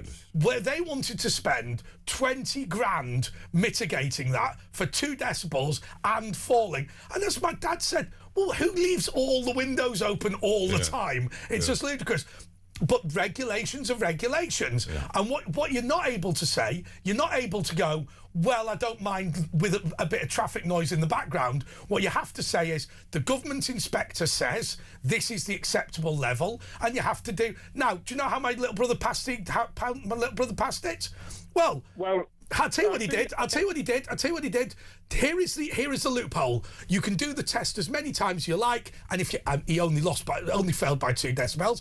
If you ever pass, then that's good enough. So he just kept doing ridiculous, it. He kept running the test until he passed. Right. Yeah. So literally, you could spend 20 grand. Now, when we talk about red tape, it's £500 per test. So he's done, say, 5 tests, house completely the same, 2.5 grand down, and it was a house he was happy to live in anyway. But what was going to happen was, if he didn't spend the 2.5 grand continually rerunning the test, then he wouldn't be able to say to the government, I don't mind living in this house, I like it, and he would have lost the £1 million he spent on the house. That is red tape. I do agree with you. There is with the building regulations. There are a lot of complications because my son, he works in the city in finance, and he was working on a project for John Lewis, where they was going to pull down shops, build new shops with apartments above with it. Flats on, in town they're doing that in centres. But because of the regulations, there wasn't enough profit. They've pulled out, haven't they, John Lewis? I saw that, yeah. He's also saying that a lot of projects they only want to go 6 stories up. Because if you go any more, there's a hell of a lot more regulations, and it's not profitable. Well, there was a great example. Sorry, go on. If you don't have regulations, you get something like Grenfell. Yeah, but we had regulations and Grenfell happened. I mean, I think... Maybe if we'd had less regulations and how we used to be in the old days, we had one man from the council go and check it. Now we've got hundreds of men. But I think that's a reasonable point, Kevin, that Asher makes. Look, all of those regulations that existed anyway failed to make Grenfell safe, right? Whereas actually, in the old days, I mean, if you look at the Financial Conduct Authority, which is a complete failure. In the old days, the Bank of England used to regulate banking, and they actually knew how to do it. Yeah. And what happened with Grenfell? So first of all, nobody would have done Grenfell the way that Grenfell was done, but because it ticked every box, and all they're doing is because of regulation, rather than one man in the council who would have looked at it and gone, "You can't have that." Exactly. The thing is, I like regulations. I like the protections they give people. There's also I like to be a member of the ECHR. That protects me. I like the Equalities Act. It endangers you. It endangers you from people who will be allowed to stay here. I'm petrified that Nigel Farage, he's already took away my freedom of movement. Now he's going to take away my human rights. ECHR, just to be clear, sorry, we're going to have to move on. ECHR, just to be clear, my right to family life when my mum was dying during COVID was denied to me. My right to free assembly was denied to me during COVID. My right to deny mandatory medical treatment was almost denied to me during COVID. And my right to not be arbitrarily locked up, i.e. put under house arrest in my house, was all denied to me, right? So when people go, these ECHR guarantee your rights, when my government wanted to place me under house arrest, like they placed everybody, refused to allow me to see my dying mother, refused to allow me to see my family, and when they wanted to force me to have a vaccine, all of my human rights under ECHR evaporated the only time I needed them. Anyway, let's go to the next call. in Falkirk. Hi, Monica. Hi, I'm trying to get my phone off speaker. Hang on. It's all right. She sounds okay. Sound all right, yeah. For once. I've been trying to get through to you guys for eons, never mind. And now I've got very little to say other than I think you're absolutely fabulous, the pair of you. I love the candour on talkTV, on Talk, particularly at Julia, Alex and Kevin. Not us as much as them. Oh, absolutely. I think you're funny as well. But nevertheless, just wanted to congratulate you on fabulous programme, as always. And can I be a real pain in the neck and just say one other thing? Go for it. Of course, go on, Monica. You have a regular caller. I think she's from... I think her name might be Heather from Girvan. Do you know her from down the marketplace? You always mispronounce it. Scotland. In Scotland, it's Girvan, not Girvan. Girvan. I'm not going to get that right. Girvan. Have a go for it. Girvan. Try it. The problem is, can I just tell you one thing? I don't know if you know this. I'm severely tongue-tied, right? It's nothing to do with me. I can't do the... I can't do the... Girvan. I can't do the thing. Oh, I won't behave yourself. Can I show you me putting my tongue out? The furthest I can put my tongue out, if you're watching, is that. And he's put it out about a centimetre. What's going on in Falkirk? For those who are listening on radio, it's gone out. My bird's delighted. Yeah, tell us about Falkirk, Monica. I don't actually live in Falkirk. I live outside. It's quite a sad place, actually, in as much as that it's just really like probably a lot of places across the UK. Wasn't that the one where the woman said, councillor said, I'm born and bred in Falkirk, and then she went, oh, I shouldn't have said that, should I? I believe so, yes. It was you can't terrible. say anything, you know, but listen, we're all in the same boat when it comes to that. But Monica, I want to ask you this question. Yeah, go. Right, so I appreciate... Too complicated. I appreciate that. I appreciate that there's an inequality that comes from the fact that England's a lot bigger than Scotland.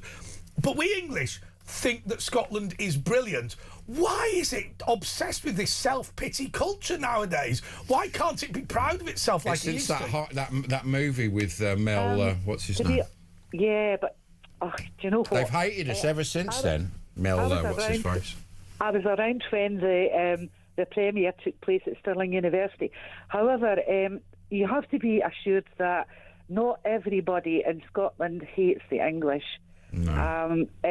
It's a thing that's been encouraged by, let's say, a political party. Well, let's say the SNP. Well, you said it. I better be careful because I might get a chap at the door. You never know. What I want to know is where all the camper vans have gone. You know. Yeah, indeed. The Winnebagos, yeah, Jimmy Cranky's Winnebago. Unfortunately, they've stolen our flag as well, which is a great pity, you know. What do you mean they've stolen your flag? What? Well, they've made it a symbol of hate, haven't they? Hatred of the English. Oh, I see. Yeah, it's quite pathetic, actually, and puerile. But I think it's got to do with, I think a considerable amount of it's got to do with the propaganda that comes out of Bollywood, as I call it, and also education here is really poor. It used to be the best, didn't it, in Scotland, and now it's so terrible. Awful. Terrible. Awful. Well, I don't wish to bore your listeners. Or no, please do. Indeed. However, I'll try my best then. They brought in a thing called Curriculum for Excellence Now, those of us who were involved in education had another expression for it, curriculum for another thing. It starts with X, Chris. Anyway, and it's proven to be fairly successful in that it's completely dumbed down, education. The population, yeah. That's what they want. Well, they were talking. I was watching an American. Educationalist saying in the old days, and I don't know what it's like in Britain. I know Scotland and England have different education systems, but he said, there's no doubt that learning from a screen is making kids less intelligent. Actually, kids learn when somebody looks at them and tells them something. That's the best way to do it, and plays with them and all that sort of usual stuff that instinctively parents would do with their kids. But what he said is, he said the way we've kept our standards up is, he said, as an example with comprehension, what you used to do was get, say, 200 words, 150 words, you'd read it and it would ask you questions about it. Now what it does is just gives you one sentence and asks you to describe what the one sentence means, because in an age of screens, nobody does 150 words anymore. They used to do an extra year in Scotland, didn't they? I remember you'd had an extra year of education. You were like 19 when you left school. No, that's not quite true. That was just for people who were a wee bit slow. Well, it's because you had a lot of slow people. Well, that's because the people. Listen, that's the people he met at Manchester Polytechnic. All the people I knew. Yeah. Anyway, look, thanks for calling, Monica. Do call us again. It's Talk with Andre Walker and Ash, and we'll be back in a couple of minutes.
Across the UK, on DAB+, on your smart speaker, on your smart TV, and on your side.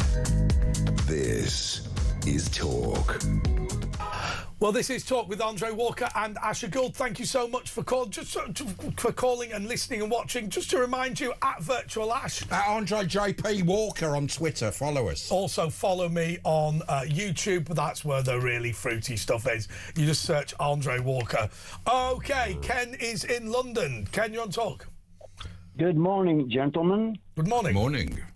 There is a bad situation developing, as we all know, in Iran. Yes.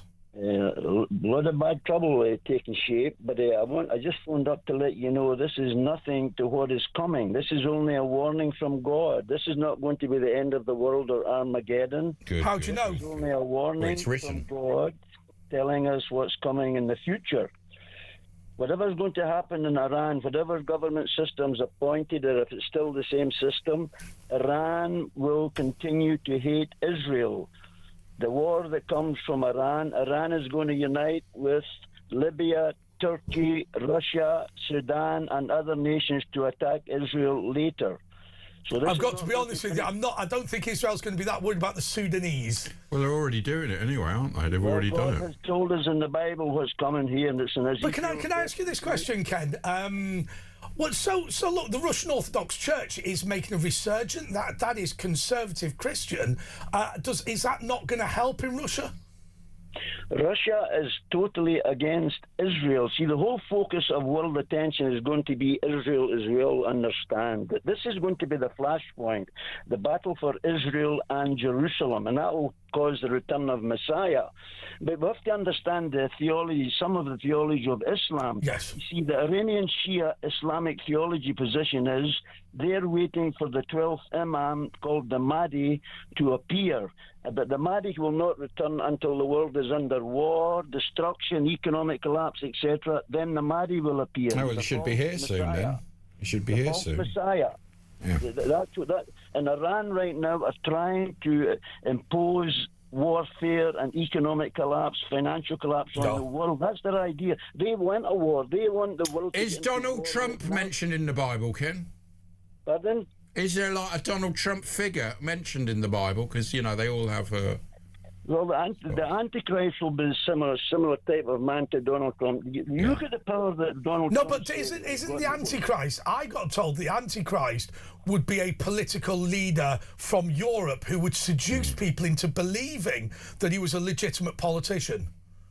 Correct. He's going to be a genius. The Antichrist will appear as a genius, financial genius, an economic genius. And there'll be amazing technologies, won't there? And a lot of people are saying Elon Musk is the Antichrist with all these amazing technologies that but he's from Africa, not Europe. Yeah. Nobody knows who the Antichrist is, but all I just wanted up to say to you is this, that Iran is not going to be put out of the world problems in the future. Whatever happens in Iran later, whatever's going to happen now, we don't know, but Iran later is going to unite in an Islamic jihad against Israel. And the wonderful news is they've already done the God of Israel will totally destroy them. It's called the Gog-Magog War. This is what's going on, though, isn't it? No, this is not going on. This is just a starter. You need to read the Bible, Ash. What can we do during this period? So look, I've always thought about this. There's no doubt there's Armageddon in the Bible and all that. And what frustrates me is by being a good person, we can't avoid it. Andre, none of us are good. What can we do? That's a wonderful question, Andre. What can we do? The Bible tells us the greatest thing a man or a woman or a boy or a girl can do in this life. Do you know what it is? Believe in your heart in the Lord Jesus Christ, and you will be saved. The greatest thing you men and all who's listening can do right now is to humble ourselves, to turn to Jesus and put your faith in Jesus. And that's Ken in London with his religious scripture for the morning. Let's go now straight to another person in London. Let's go to Ian in London. Hi, Ian. Morning, boys. Hi, Ian. I was listening to Ken. This guy was amazing just now. But I was listening to Kevin. I think he's from the soggy bottom left. Yeah, because it says here you're a Marxist, but you're totally for Brexit. Yeah, so was Tony Benn, Peter Shaw, Barbara Castle, Harold Wilson, Bob Crow, RMT, The Morning Star. I was watching Clement Attlee, and Clement Attlee opposing entry to the common market, and he said it's because it was effectively it denied the Commonwealth, which was the multiracial, multi-ethnic thing. He also said it was about business first and not about democracy. Corbyn was against it as well. It's the only thing he got right. Until he sold out. Yeah, that's right. Sold out. Well, he was useless anyway. But there's no way that he voted. There's no way he voted to remain, is there, Corbyn? I don't care. No one did. Look, it's a Tory fetish, right? The European Union. They got a lot of fetishes. Tell me about it. The orange and the bag. Do you remember that one? Yeah. Milligan, Stephen Milligan. See, I remember these names. And what it did... By the way, people in Eastleigh widely believe he was murdered. It's possible. Yeah, right. Well, I'll tell you one thing, though. Look, listen, I just want to say this to anybody. If I get found with an orange in my mouth, a bag over my head and all that sort of thing, let me assure you, I'm not into that stuff. Do you remember they found the MI5 computer expert in a bag dead? Yeah.